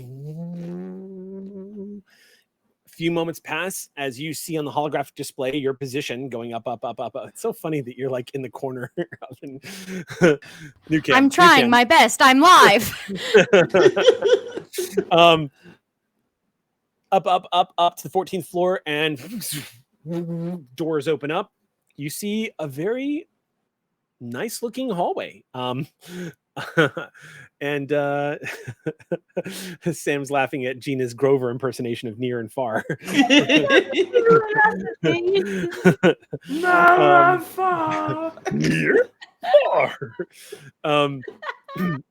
All right. The hallway itself is empty. You don't see any stormtroopers up here. You don't see anybody up here. You do see what looks like a couple of holo displays of like waterfalls and nameplates hovering outside of doors. Looks very sort of like vanity outside the apartment doorways and some of the halls. You also see what looks like live plants that are growing out of some of the walls instead of hanging from people's doorsteps. It looks like a pretty decent place to live. Again, the floor here is rubberized and nice and smooth. Stepping out into the hallway, you can hear the vague sort of thudding of loud music in one of the apartment units that you walk past. And another one, someone's listening to the HoloNet. The last apartment, which is near one of the windows that looks out over Akaram's city, apartment 1440. And you see the nameplate just hovering there. The door looks completely unremarkable. There is nothing vanity about it. It just says Skeeb. So my Has mission, a security pad. My mission, I have to drive a dusty box, and you get to stay in a luxury apartment. That seems fair. Okay, let's get in here. Just opens the door. All right, you enter the code, Yep. and the door slides open. you see a dark, empty apartment hallway that leads into what looks like a living area, and it's dark. I'm gonna have the vibrant knife out and just go, if anybody's looking to ambush me, could you do it sooner rather than later so I can have the all clear? That's right, boys. It's Dr. Vakeman. So you step into the apartment. Go ahead and make a perception check for me. Oh, yay. All right, let's do this. I believe in myself. Oh, and I have that boost. Yep, you got a boost die. Perception check. Oh, you know what? We need to give you your difficulty. Yeah, crap. So the difficulty of this is 2, but it is dark in here, so there is going to be a setback die. So roll 2 purple and 1 black die on top of what you just rolled. Yeah. 3 threats, so you're going to end up with 1 threat, 2 successes. So take a point of strain. No. You pull the vibro knife, and you're just. It's so quiet in here, Stucky, that as you move inside, your imagination is lighting up with the thoughts of like an imperial assassin that's just waiting for a rebel agent to come back. And as you move up to the wall, your mind is causing that anxiety to get away from you. Just don't be a droid. Just don't be a droid. Just don't be a droid. The light that's coming through the windows, there's just enough from the buildings across the street and from the building itself that you can see it dimly lit, like from purple light casting into a glow into the living room. A very sparse looking apartment. But you don't see anybody inside, and you don't hear anybody moving around. What you do see is this place looks like it was one of those pre-furnished apartments, and it barely looks lived in. There is a bedroom area in the back. Looks like a hollow station up front, sofa, and it looks like there's a larder, like a pantry area, a couple of layout spots and whatnot. You do see that laying on the coffee table near one of the hollow projectors looks like a blaster pistol that was in the process of being taken apart. Its energy pack has been set aside. The barrel has been removed from the body of the blaster itself, and you see cleaning equipment has been laid out next to it, but it's a little disorganized. I'd like to take that over, please. Okay. What? It sounds like it is at a stage where a lot of things are in like multiple pieces, not like it's in 2. It sounds like a stage that, frankly, I do not like leaving my project because that's a great way to get a bunch of screws just gone forever. Would that is that roughly the? It's not in too many pieces. It looks like just the barrel and the power pack and the what it basically looks like to you, particular Elias, as somebody who specializes in firearms, is that this looks like first of all, it's a heavy blaster pistol. Just so you know, in the mid to core rims, this is an illegal weapon. It's essentially Han Solo's blaster. This thing packs a serious punch for a one-handed blaster gun. Looks like there was in the process, you can see the kit that's been laid out to the side is designed specifically to clean carbon scoring off of the barrels. It's in a state of disassembly, but easy enough to put back together. And the power pack on this thing, which slides right into the bottom of it, looks completely charged from the green light that you see just softly glowing, pulsing. And any sign as to its owner? No. If this belonged to Z, she was in the middle of cleaning it before she decided to leave quickly. That's why I was concerned about the number of pieces it might or might not have been in. Because I don't know about all of you, but it doesn't really seem like Z is the type for roommates. Well, I'd like to put it together.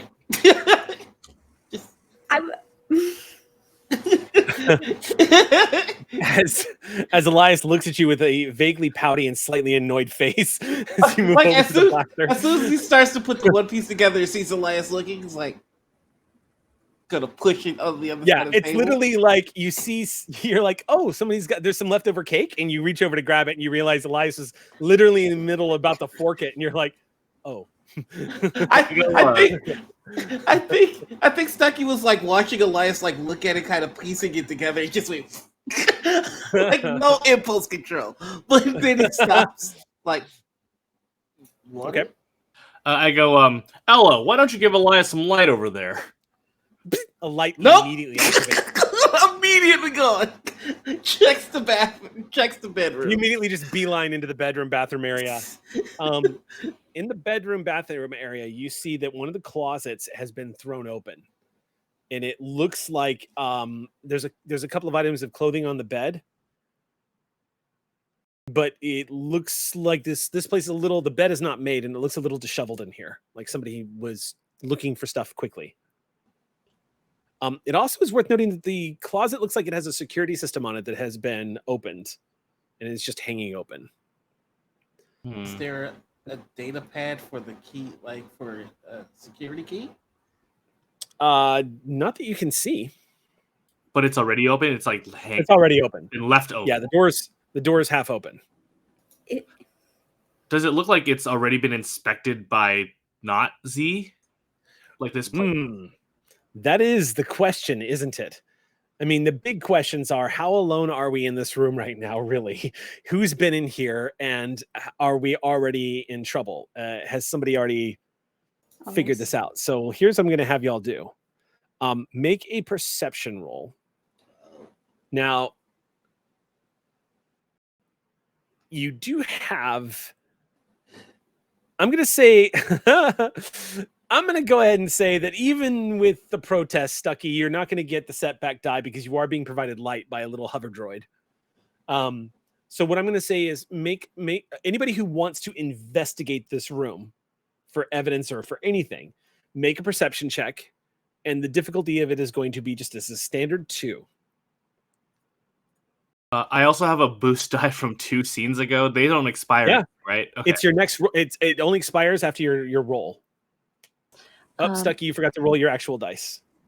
Oh wait, that's your 6 minutes ago dice. Never mind. Yeah, sorry. I didn't roll anything. Yeah, that I did. I'm sorry. Do we also get? We don't get a setback dice too, right? It's just the 2. No, okay. No, yeah, because Elo's providing light. Whew, Elias with those eagle eyes. Lon, nice. Okay, Bertha gets some 3 successes. Yeah, what's up, MT? Well, no, I was saying something. Oh. Bothans don't have to really worry too much. I believe they've got dark vision, actually. I believe you do, actually. So you actually can see just fine, Myth. So let's roll. Oof. Myth, go ahead and roll a boost die for me. Say that's okay, that'll get rid of at least one of those threats. So I'm going to say take a point of strain. Can I flavor that? Is that Sure, Myth's, please do. Myth's eyes are like sort of attuned to the darkness, but then when they turn, I think Elo's light gets directly in one of the eyes. Just Sorry. I forgot. Bothans don't like flashlights in their eyes, in their eyeballs. I'm sorry. And you hear this. This is all coming off as.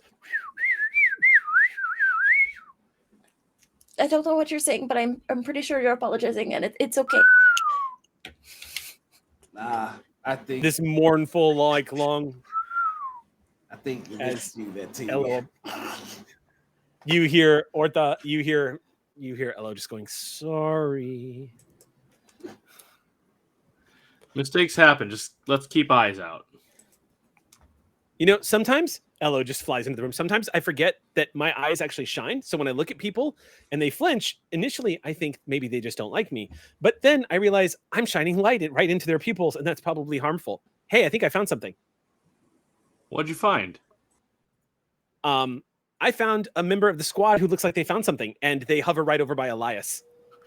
I think Elias was over by the sink to see if the bed of the sink is still wet. It's a good timeline for someone who actually like lives here. If you break in, you maybe you get a glass of water, but probably not. But if you live here, you do. You do. Elias, there's something underneath the sink that looks like it's in some kind of slot or like some kind of insert, like a soft leather insert, and it's stashed where it would be easy to reach, but it's unusual in its placement. You reach in to try to touch it, you feel something metal. It doesn't look like it's part of the sink. And it's sort of like a ball. Looks like it slides right in.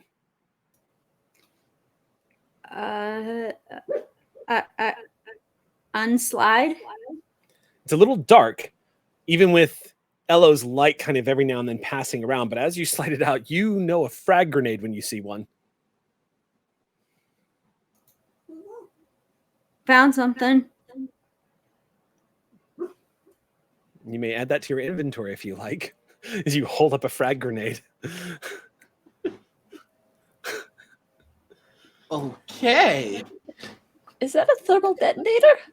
Holy force! Not a thermal detonator. It's a No. frag Myth doesn't grenade. know that. Of course not. Right. Yeah. It's just a frag grenade. There might. Why do you think there's a thermal detonator here? Oh boy. Well, I mean, that will definitely come in handy. The frag grenade, at least. I don't know. Maybe we should keep looking. So where is? Let's see. So at this point, Ortha, as you guys are looking around the room. Ortha, you and MT, right at pretty much the same moment, you see that there is a pack that's been pulled off to the side in the bathroom. And if you want, you can add this to your inventory, and I'm sure you will. There are 5 stim packs. Oh. It looks like they have been. Bound up, like they were smuggled into this room or something. Like somebody bought them illegally or quietly. But the way they're bound makes it looks like somebody probably could strap these to their leg or something. But they look like standard issue medical stim packs. They have not been used. A meta question. Yeah. Stim packs in Star Wars, are they like boosty drugs or are they Healy drugs? They're Healy drugs. Okay, great. Yeah. I recognize. And they have diminishing these. returns, so you can't just keep popping them. They don't work like healing potions in D&D. The more you use them, the less efficient they are. It seems someone was going to get in trouble. MT, can you make use of these?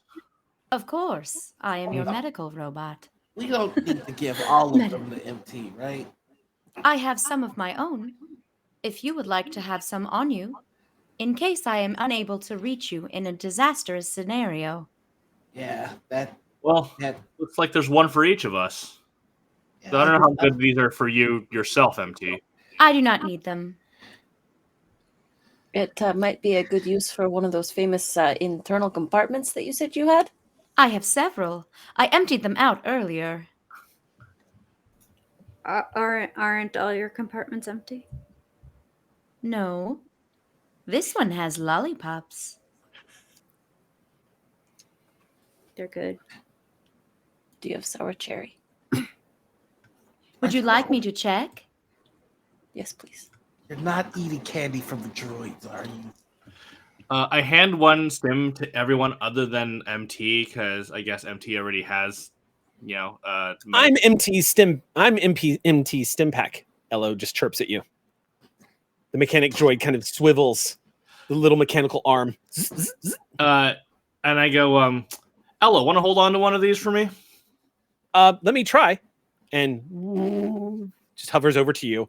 And you see one of the mechanical clamps that it uses to hold tools comes out. And Elo just clamps down on it. And you see Elo kind of struggling a little bit to kind of hover up into the air and then kind of recovers and says, ready. Oh, if Stucky's ever out of range, I could fly over and help Stucky. Are Save you that for going whoever after needs my job? Immediately, Elo just drops the stim pack and goes, I am no. joking. That was a joke. You are so helpful, Elo. And Elo turns to you and says, I'm helpful. Cherry. Just hovers in front of you, Ortha. Elo, it was a joke. Go ahead and hold on to this. I think it might be useful for you to get it to whoever might need it. As Elo sends out a tweet, apparently, picks up the stim pack and just hovers around with it and says, "I'll just carry this. If anyone needs it, let me know." I think. Oh, I'm sorry. Go ahead. Oh, I was actually going to go over to see you. I think Stucky's less interested in trying to find things and more interested in seeing if this place has been compromised. Well, the closet has some stuff in it for sure. Oh, well, I mean that's where he was, but I mean, yeah. I think items are secondary. Proof of yeah. With the perception check, let's see. With the perception check, you're not really. Oh, did you roll perception? I don't see that you did, Stucky. Go ahead and make. Yeah. Go ahead and make your perception check. I wrote the 0 success and 1 triumph. Oh, wait, did you? I don't see it here. Stucky? It's at the bottom of the stack. Oh, there it is. Yeah, 8 minutes ago. Okay, cool. So, yeah, so 1 triumph. Yes. Okay, in which case, Stucky, you would see that there's not a lot of evidence that anybody's been in here. It looks like somebody ran out of here pretty fast. Okay. So I think everybody kind of sees Stucky calm down a little bit, and put the vibroblade away. Slides back into the sheath. Here's what you guys find in the apartment. Mm-hmm. There is a cred stick in here with 500 credits on it. There are the 5 stim packs. There's another. You do find another frag grenade in the apartment. There's also what looks like a digital key, like an insertion key for a speeder bike, along with the location of where the speeder bike is located nearby the apartment. There is an emergency encrypted transmitter that looks like it is not functioning. This would have been what Z used to contact the Alliance command to call for extraction. So you're not sure what happened to it, but it doesn't look like it's functioning. And you find 5 explosive charges that look like they're improvised detonators.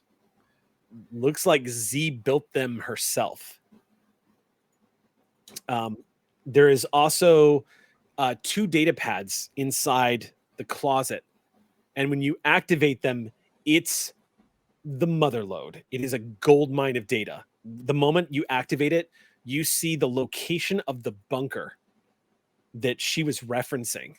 It's 2 kilometers from here. This would have been the bunker that you were expecting to be a Bacta storage, but you now know is a storage facility for chemical warfare.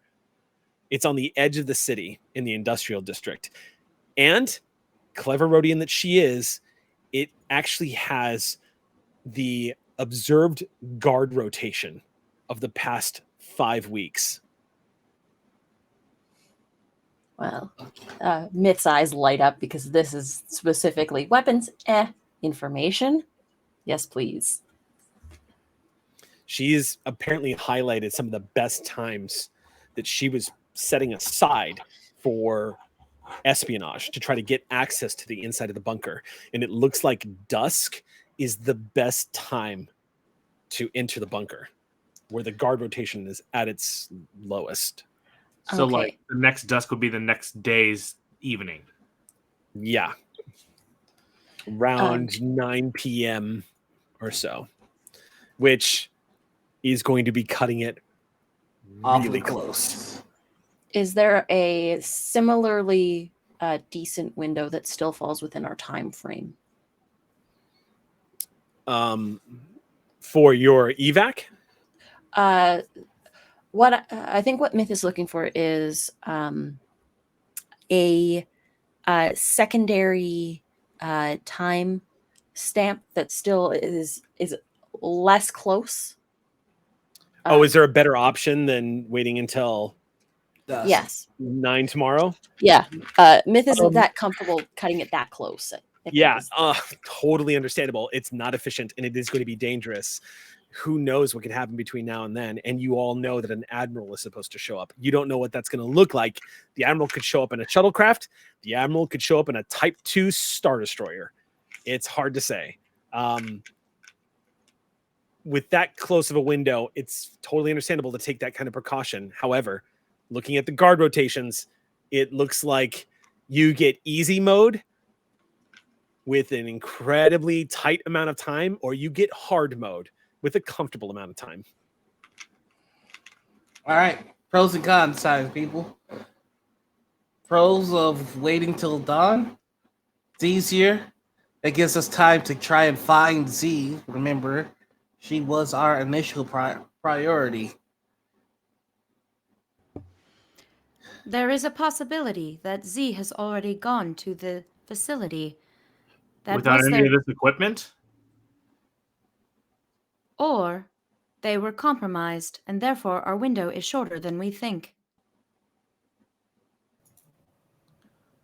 Well, if we get there early and try to deal with this, we get more time to make our escape.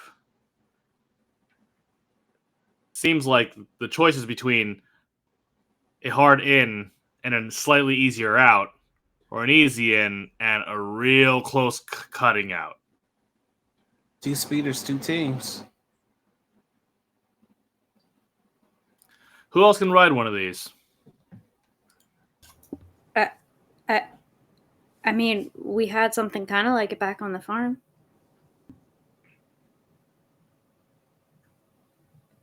I could try. I'm not Stucky, but I could try. In all fairness, nobody's Stucky, but I think you'll do just fine. So doing the quick math, you guys should have about 13 hour. If you commit to doing this operation at 9 p.m. tomorrow, you'll have a 13-hour window still available to you to when the skipper is supposed to arrive. So it's close, but it's not terribly close. The problem is, in fact, that it might not be close enough, because if you blow this thing, you'll have 13 hours that you're going to be evading Imperial forces before you are set to evac, and that might mean leaving planet side, or it might mean hiding out. But y'all are probably going to need to come up with an after plan. What's the alternate time? What's the hard time? So the odd time is pretty much whenever you want to do it. But if you decide to do it closer to the exit window, it's going to be the guard rotation is going to be a little stiffer. Y'all are going to encounter a little more resistance and a little more difficulty getting inside. I gotta confess, if we go loud with this and we bring the building down, and we've got to make a hot evac, listen, I can do a lot, but getting us out of the Empire Shadow in that rust bucket. What's the current time? Right now, it is. I believe I was saying it was 11. Okay, so that gives us 10 hours to come up with a plan to find a place to lie low until we can actually make an appropriate evac. If we do go with the later time, it does give us lead time. It does give us planning time. You don't understand. If we blow this joint, they'll put the planet on lockdown. When is it the fewest working people there too? We are supposed to keep civilian casualties to a 0. Yeah, it's actually going to be during that rotation. At dusk, everyone's left. I think that might be our best bet. I say we wait. It gives us time to find Z. And honestly, while I trust that this team can do it, I'd rather have the extra hand to set up these explosives. It is worth noting that they do not resume their work until roughly 8 a.m. the next day. So you do have that gap, but you have a 1-hour window where the guard rotation is light. So from 9 to 10, it's going to be easier to get in there, but there's more time between your evac and the destruction of the place. If you wait till closer to the window, you still have no risk to civilians, but you're in hard mode now, but you'll be closer to your evac window.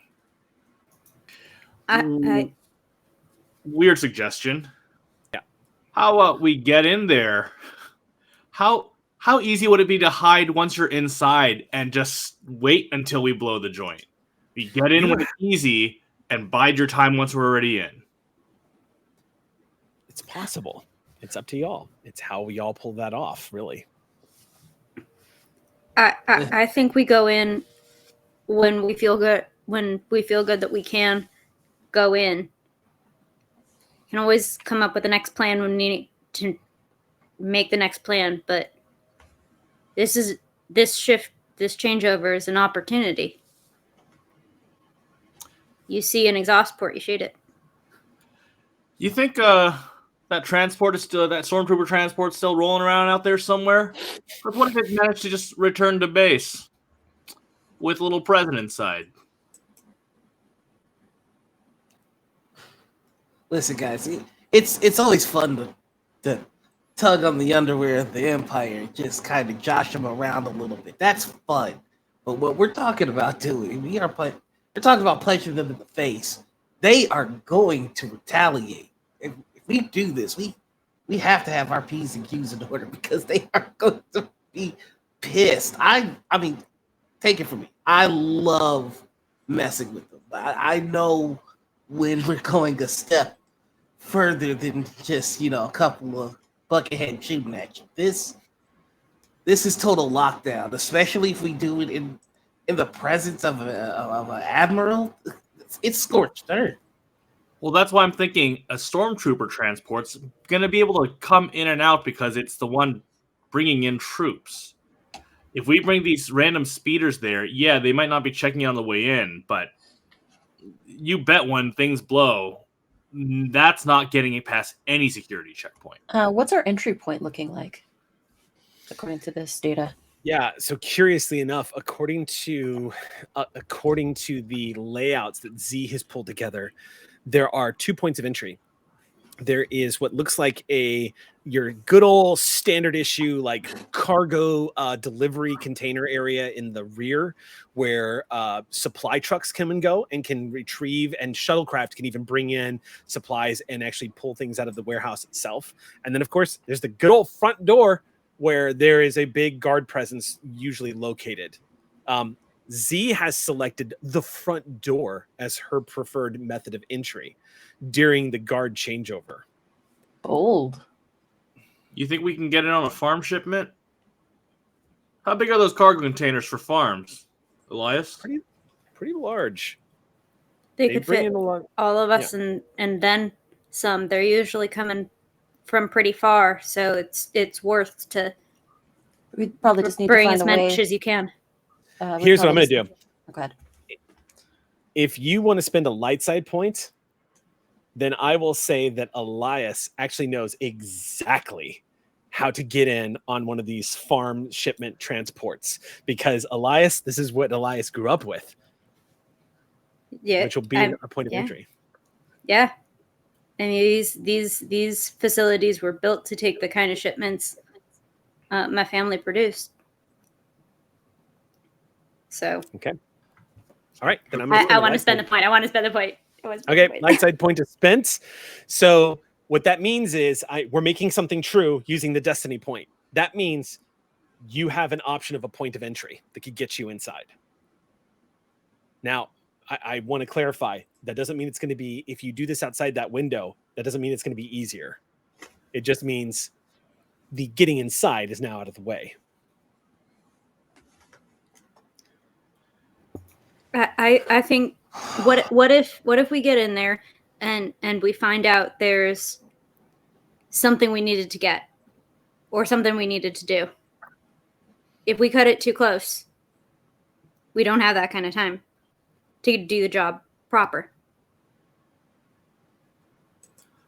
You think we can even sneak the whole speeder in there? How big are these containers? We can just have Stucky here get ready to bust us out the moment we're done. We make our way back to the container with our speeder that's already on the inside.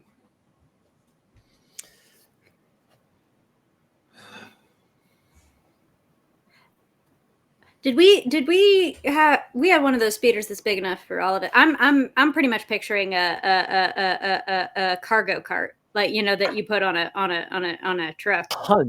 Tons get delivered to be processed. So one of these, but it's really just a width kind of thing for this, right? Yes, one of these pallet crates is large enough to probably stack 2 speeders on top of each other.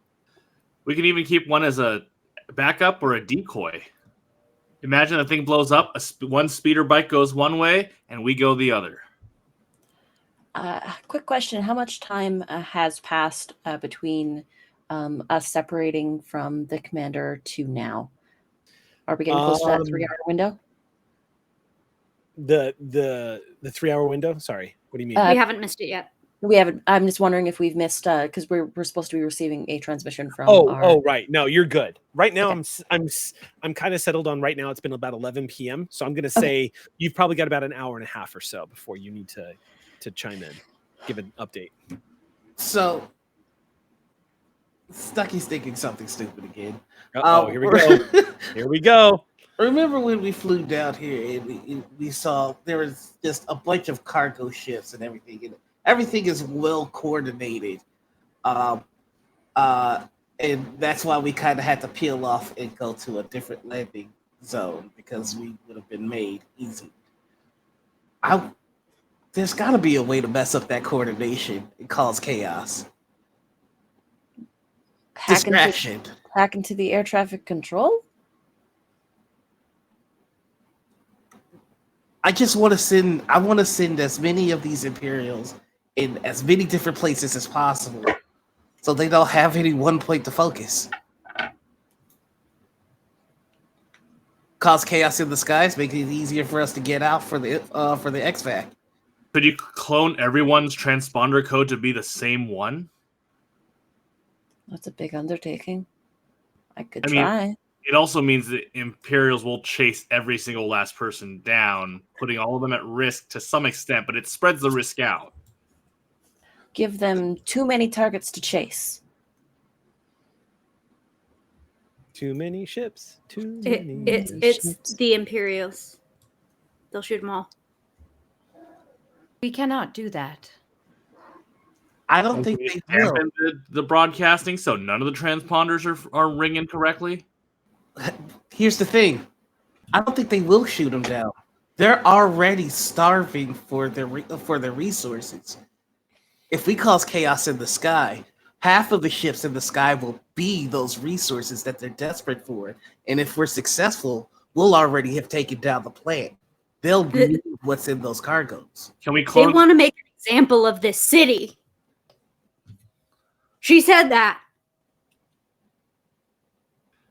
I feel like they're going to value these resources more than these people, for better or for worse, which on one hand means that that's true, Elias. They could take it out on the people. On the other hand, if we mark all of them as the shipment of whatever chemical this is, they're probably not going to want to risk that. It's a giant shell game in the sky. What's a shell game? And I think Stucky is going to take some cups from the kitchen. Okay. And he's gonna take just a metal orb that was a part grenade. of the first ship that he ever flew. Okay. And all right, tell me which cup the ball. Tell me what cup the ball is in. Elo totally gets in on this. Zooms in and just like stares intently. That one. Opens it up and it's empty.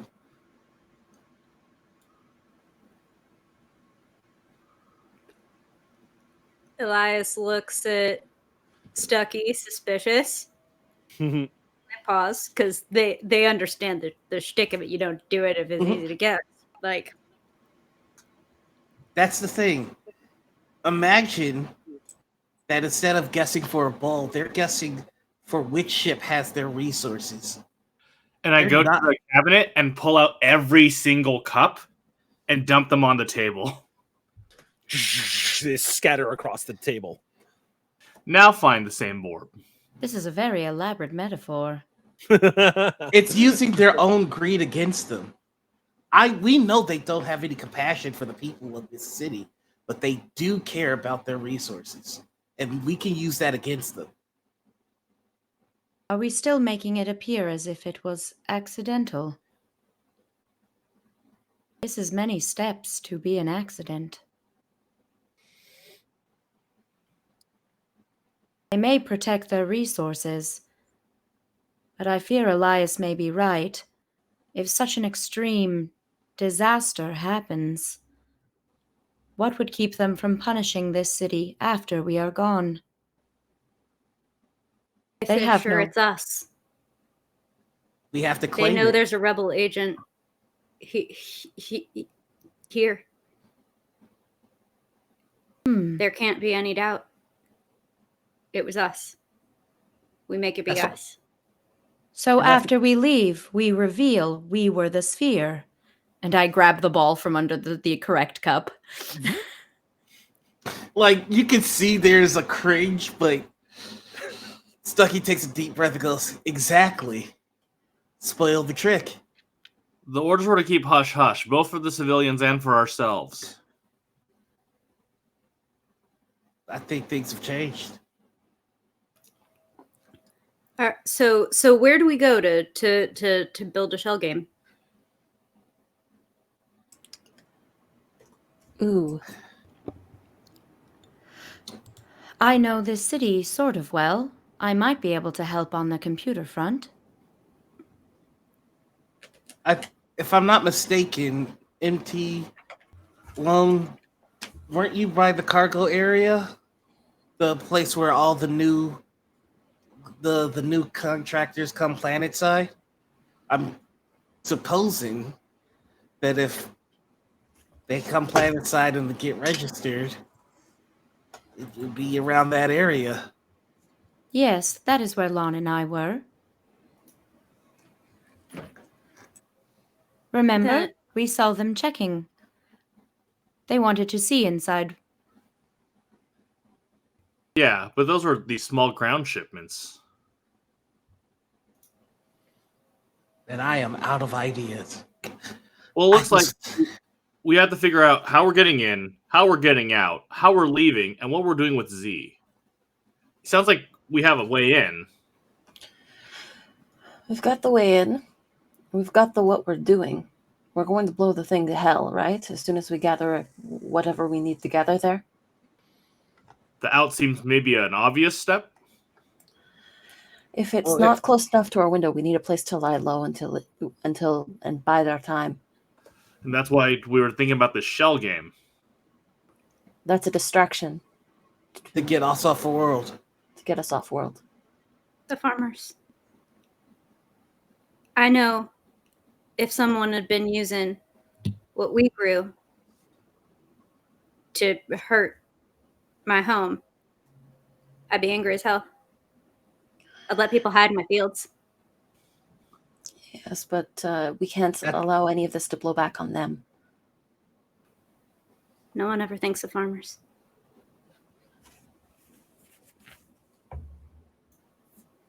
They'll be looking in the city. I almost guarantee it. The farmers are quite valuable to them, as they do not have enough of them that are knowledgeable enough to provide what they need. Well, until we do showtime, let's say half of us go find Z, the other half go see if we can find some farmer friends.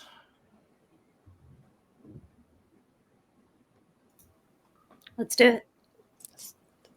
You've got a plan. Got 12% I of the mean- plan. I'm going to go Right. ahead and just do this right now because I'm just very happy with this. I'm going to go ahead and give you all 5 XP right up front because you guys have planned a military operation and you did it within like 20 minutes instead of making this like your standard D&D session of how do we invade the dragon's lair and tomorrow we plan. like impressive. So get your 5 XP for this. You have a plan. All right. So we're splitting the party. Half of you guys are going to go try to make nice with some of the agricultural gurus of the planet. And the other half of you are doing what? Finding Z. Finding Z, the Rhodian agent. All right. Who's going with who? Obviously, we've got Elias is going to go be on he's going to be on farmer patrol. Who's going with Elias?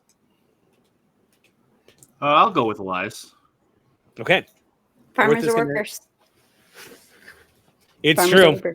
are labor. The two salt of the earth, blue collar badasses deciding to head out and talk to the other farmers. Ello is very excited about this. Myth is going to help look for Z. Okay, cool. I guess I'm on Z patrol. What Plan does Z. MT want to do? Well, I still have strain that is attaching me to you. I knew this was coming. And I guess the MT would assess which one seems the most risky, as they are the medical and has a way to protect. I don't think approaching farmers would be the more dangerous task, as No, we that's gonna don't be know more where risky. Z went. True. So I think MT falls back on her previous protocol of making sure the contact gets to safety, and Z is the previous mission protocol. So I think all points, all signs point to going with Stucky. Excellent. You're sticking Agreed. with Stucky. What could possibly happen on the farm squad? Nothing. Everything will go silky smooth. Yep. Don't worry. There won't be anything to shoot at. Nothing at all. I think there's a scene where where Elias and Lone separate to go to their team, and then it's Stucky and Myth, and you just see Stucky hoping MT goes over to the other side. Please. Oh God, please. Oh God, please. Like somebody picking their teammates for dodgeball, and dodgeball. you're just like, please, not on my team, please, not on my team. It's MT point of view, and it's like, zzz, and we're just getting ready, packing our stuff, and it's zzz the other way, and Stucky's just sweating bullets. If it's from that perspective, I wanted to add to that fear. It would be the camera would the reticle would pan over to Stucky, and then it would turn red. Oh God. But it says friend acquired. Friend acquired. I must go with coworker Stucky. The new sitcom, Stuck on Stucky. Just a droid Stuck and on a empty. person terrified. Yeah. Before Okay, we y'all have- split,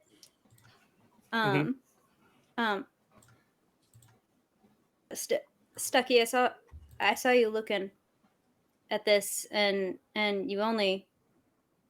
I mean, your vibro knife looks great. You know, I don't want it just. I'm gonna flip blaster pistol and hold it out to him. Stucky's gonna push the blaster pistol closer to Elias and just go, "No, I just wanted to hear you say that you wanted it." What do you mean? You're always so quiet. You gotta let people know what you feel, what you think. You're pretty good at that. I'm loud because I'm scared most of the time. Don't tell anybody. Ello just hovers down and goes, "It's true. I've seen it." God, get this gig thing away from me. See? Well, looks like the teams are even 3-3. Yep. I've never seen a farm before, and Ello just hovers over by you. Don't antagonize the Reaper bots. They're probably working real hard. All right. Okay. See if those farmers know anything about how the coordination in the sky works. That might be useful for later. And I think also what might be useful is finding out exactly what they're supplying the Empire with. Oh no, we lost an Eric. Eric? The Geo's gone! Mutiny! Oh, I mean... We were never planning a mutiny. Oh, he's frozen. Never mind. We're still mutiny. Mutiny! That movie with the bus that couldn't slow down. Surprise, we're all Jedi's!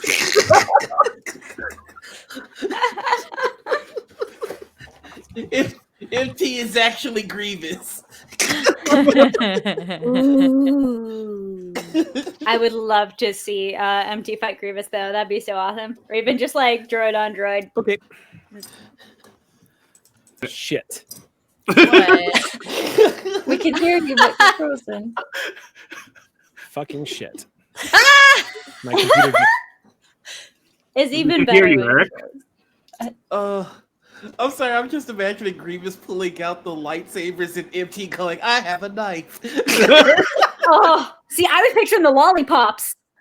Let's I go. think- Yeah, we're gonna go to break. We'll be I guess we can keep playing tonight. I mean, we're here. I guess since we're here already. Zazbit was just like, I'm gonna take a break. I'll see y'all later. Forgetting that our 10-minute break was a few minutes ago. So we're back. Let's go ahead and jump back into where we were. What were you guys doing before? What was the last thing that happened before I just froze to death? I think Stucky was telling a farmer squad to ask for any useful information on the skies. Okay. And I think Myth asked for Farmer Squad to figure out exactly what the Empire is taking from the farms. Like what they're growing. Yeah, what they're growing. Okay. Awesome. stay alive, good hunting, and May the I Force, will clip. etc. Oh, you're not one of those weird force believing, like, what are they called? Jeds? Are you one of those Jed believers? I don't think those exist anymore. Look, if I had it my way, we'd all be saying solidarity forever. So They're weird, real. friend. I had one in my family. They're real. You had a Jed in your family. You're gonna have to tell me about that. I heard they had like blaster swords. Let's go not mess this up. Let's do it. Let's do it, Ember Squad. I like the tagline for our show could be "May the Force, etc." Or let's go not mess this up. That's our battle cry. I make sure that we get the speeder that I worked on though. Like that. Right. That's Okay. All right. So y'all are going to be splitting the party. Mm-hmm. The agricultural district is actually on the outskirts of the city. Right. Public transport to get there is easy enough. And again, it's just stressing the fact that the Empire's presence here is noticeable, but light, kind of like the Hollow was predicting.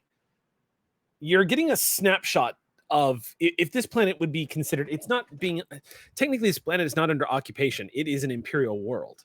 But the Imperial presence here is real thin from what you're seeing as you're going through the streets.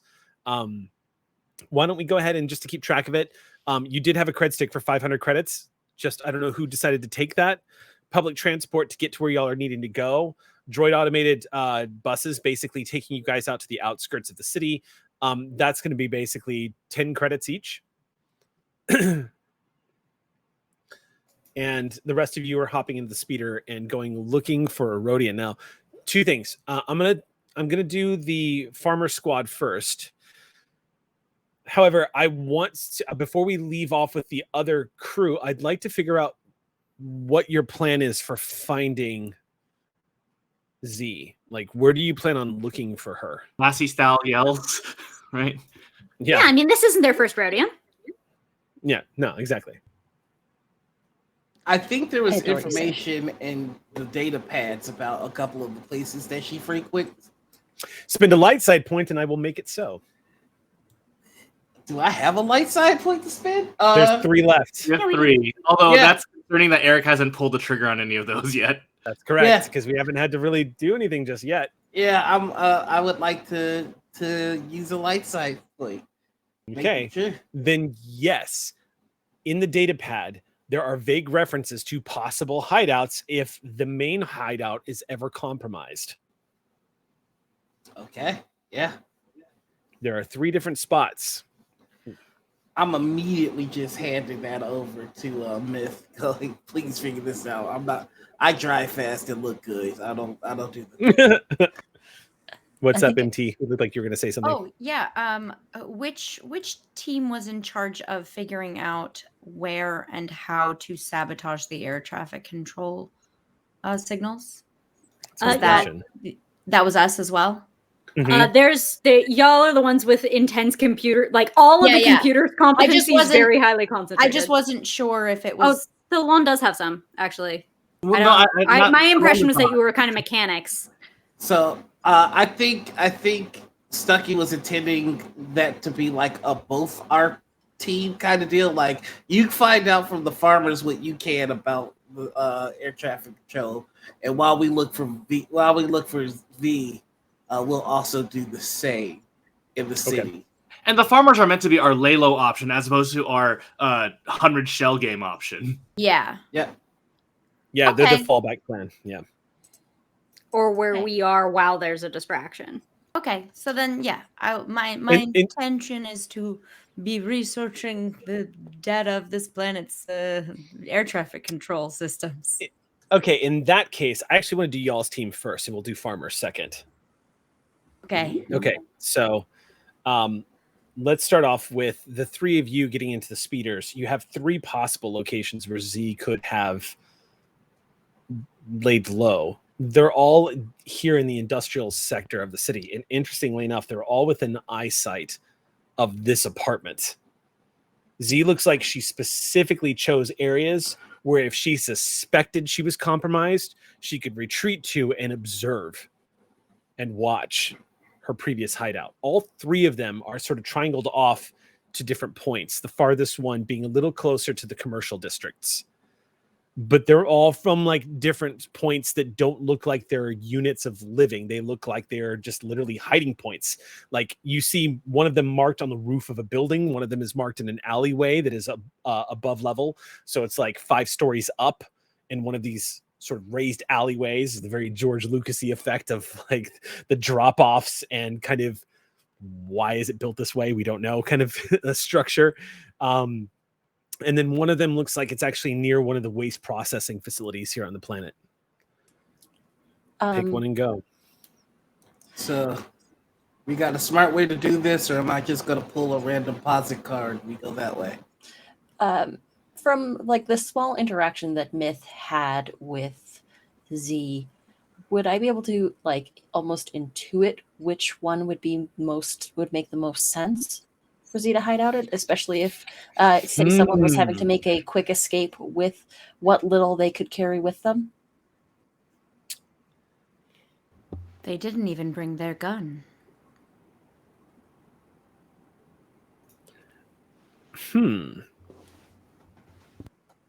I might say make a skullduggery roll. Ooh, that's not necessarily my forte, but I'll allow skullduggery, or I will allow. I have streetwise. Does that help? I was going to say streetwise would be the next choice. Okay. Yeah. I would like to attempt a streetwise check. Go ahead. Difficulty of this is going to be 3. Okay. I'm going to actually throw a setback. You know what? I'm going to spend a dark side point.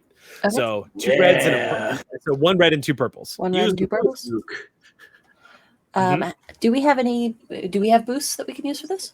You guys have a ton of boost die, and with only 10 minutes left in the game, feel free to start burning those. Would I be able to use 2 boost dice, friends? No. I think you can only use one at a time. Or I can only use one at a time? You can only spend one out of that pool, yes. Okay.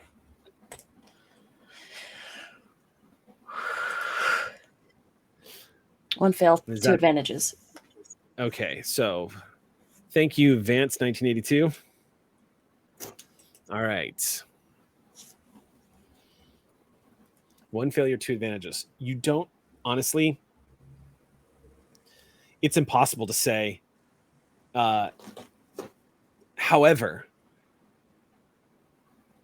if Z was running out without her weapons, it's likely here's the dots you can connect with 2 advantages. You're not going to be able to conclusively know specifically exactly where Myth, but here's what you do know. The Empire is aware that she is here. She fled her main hideout, and it looks like she fled quickly. But the Empire wasn't there when they showed up. So she's either taking an abundant, like an abnormal amount of caution. But you get the impression that if she has flown to any 3 of these areas, she's probably seen you guys enter the apartment and is waiting for you at one of them. Okay. So you're probably not going to have to do a lot of searching if you check out one of these 3 areas. I was going to say, can I do a perception? Well, they're not all in view of this place, so never mind. This place is in view of all 3 of the hiding places, but the hiding places. Oh, it is? In that case, can I do a perception check? Like out the window before we leave? Yeah. If she can see us, you can to her apartment window. If you step to her apartment window and you are looking out over the city right now. Yeah. If she's watching us, if she can see us, if she's waiting for us, there's a chance that she's giving us a sign and we're just not seeing it. So I'm going to make a perception check. Yep. And I'm using a boost. The difficulty of this is going to be 3 with a setback die. So 3 difficulty and a setback die? Yep. So 3 purples and 1 black on the setback die. Actually, I'm going to spend. Oh, nope. You already rolled. I can't. I should have declared it before you get 4 threats. Awesome. So with 1 success, here's what happens. You look out the window. And Stucky, your eyes, part of what you do is one of the things that you are specialized in doing, especially being somebody who is skilled at flying starships, which is, holy hell, difficult to do in space when you consider that once things leave your field of vision, you have no point of reference. You've got to train yourself to spot points of reference, things on the horizon, things to lock onto. You've got to have sharp eyes. When the sensors are not working, you have to know that the glint off of the hull of a starship that you see from 40,000 kilometers away might be a threat. You have to sort of trust your gut. Looking out over the city that is currently just blanketed in lines of light, it might be impossible to conceive that anyone's going to spot anything. And yet, almost like a camera pan coming back, you think you spot what looks like a strange blinking light about a kilometer away on top of one of the buildings. I know where to go. Let's get out of here and go. By the HUD am I good? All right, let's go. All right. So the 3 of you depart, and y'all are going to be heading towards that point. And because I'm going to set this up like a film, because we're about to cut to the farmers, as the 3 of you depart heading towards that location, the 4th threat you rolled was you not making the connection that she was actually Morse coding you a warning.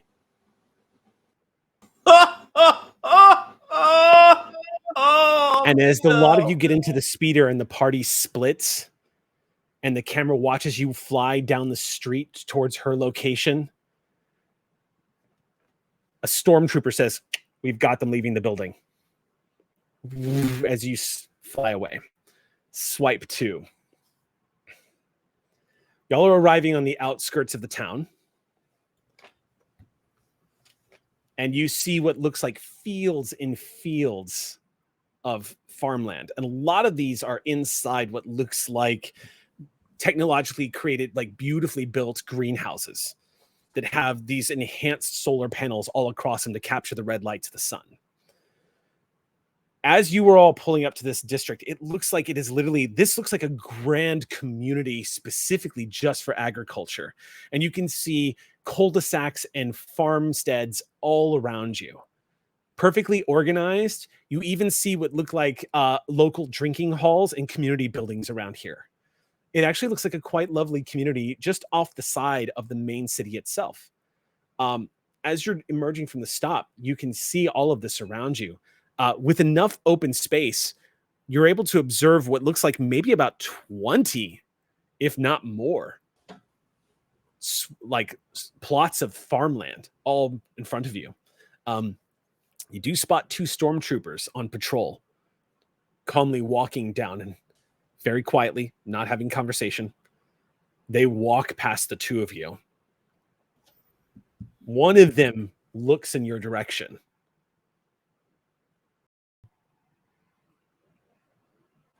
I just kind of pull my coat over, and I like nod over to Elias to like continue onward. They continue walking as the stormtroopers walk past. What do you all do? You can hear a low, worried whistle coming out of Ello as the stormtroopers move out of hearing range. You just hear.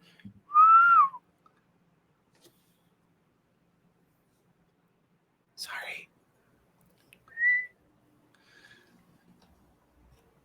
Well, we need to find folks who have trucks. Because that's what we're well, not like a truck, like a pickup speeder.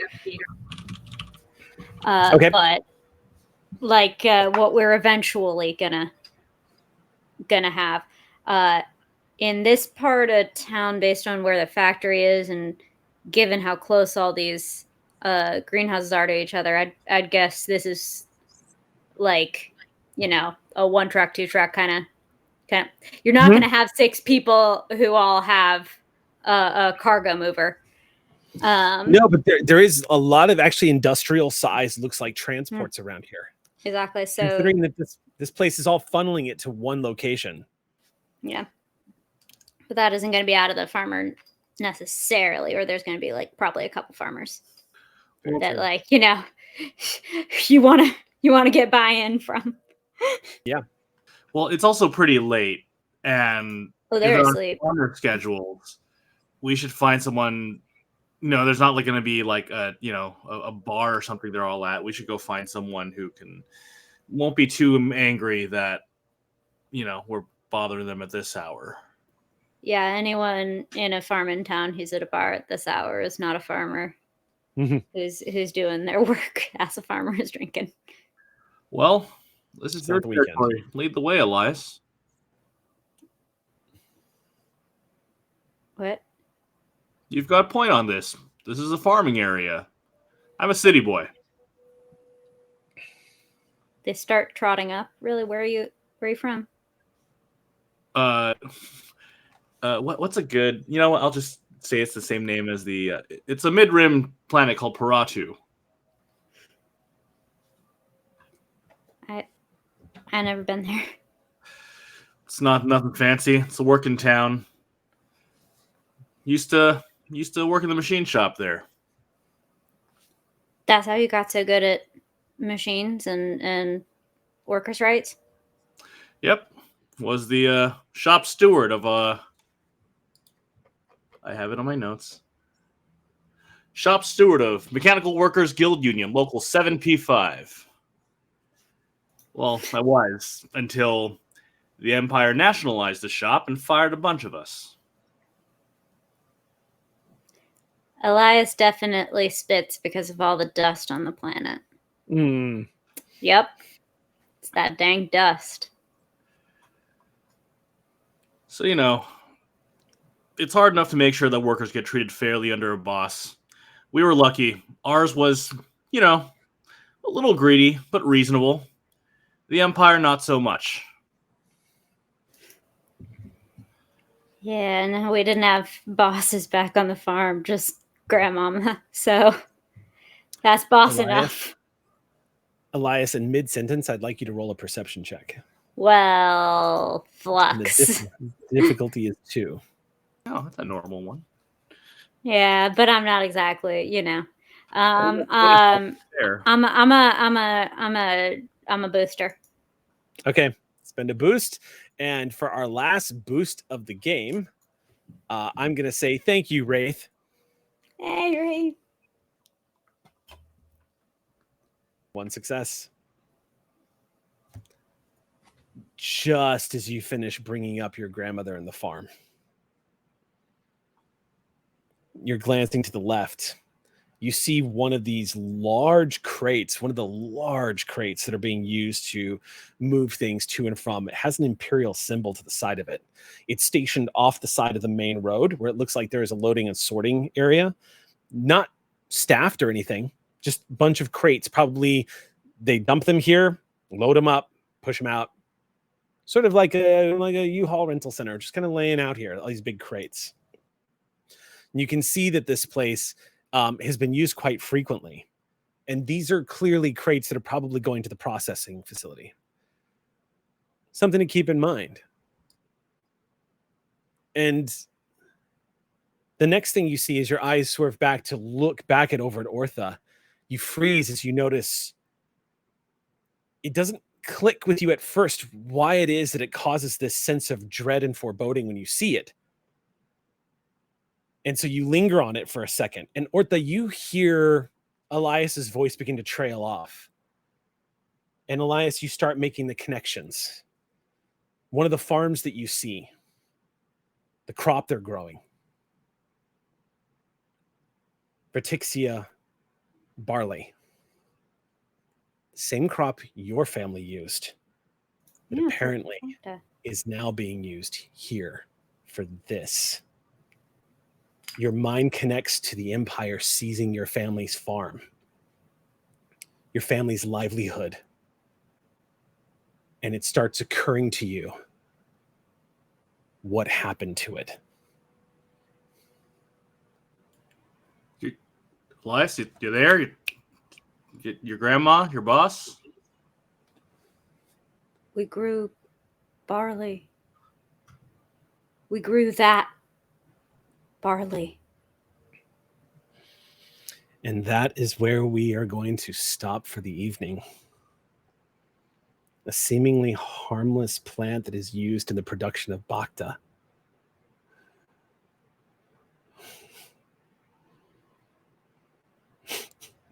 Sam made sure to mute all of that. And then say it in the language that comes through without. Oh yeah. Yeah, it was totally a Matt Damon Martian moment where you were saying, what the fuck? Well done. Noble dictory, sir. GG, y'all. Now, if I remember correctly, I did not award y'all experience points from last game. So go ahead and award yourselves all right now 10 XP. Woo! For the past 2 games. That is not including the 5 that I gave you for some really streamlined good gaming. So a total of 15 XP for this entire session. Oh, heck yeah. Yeah.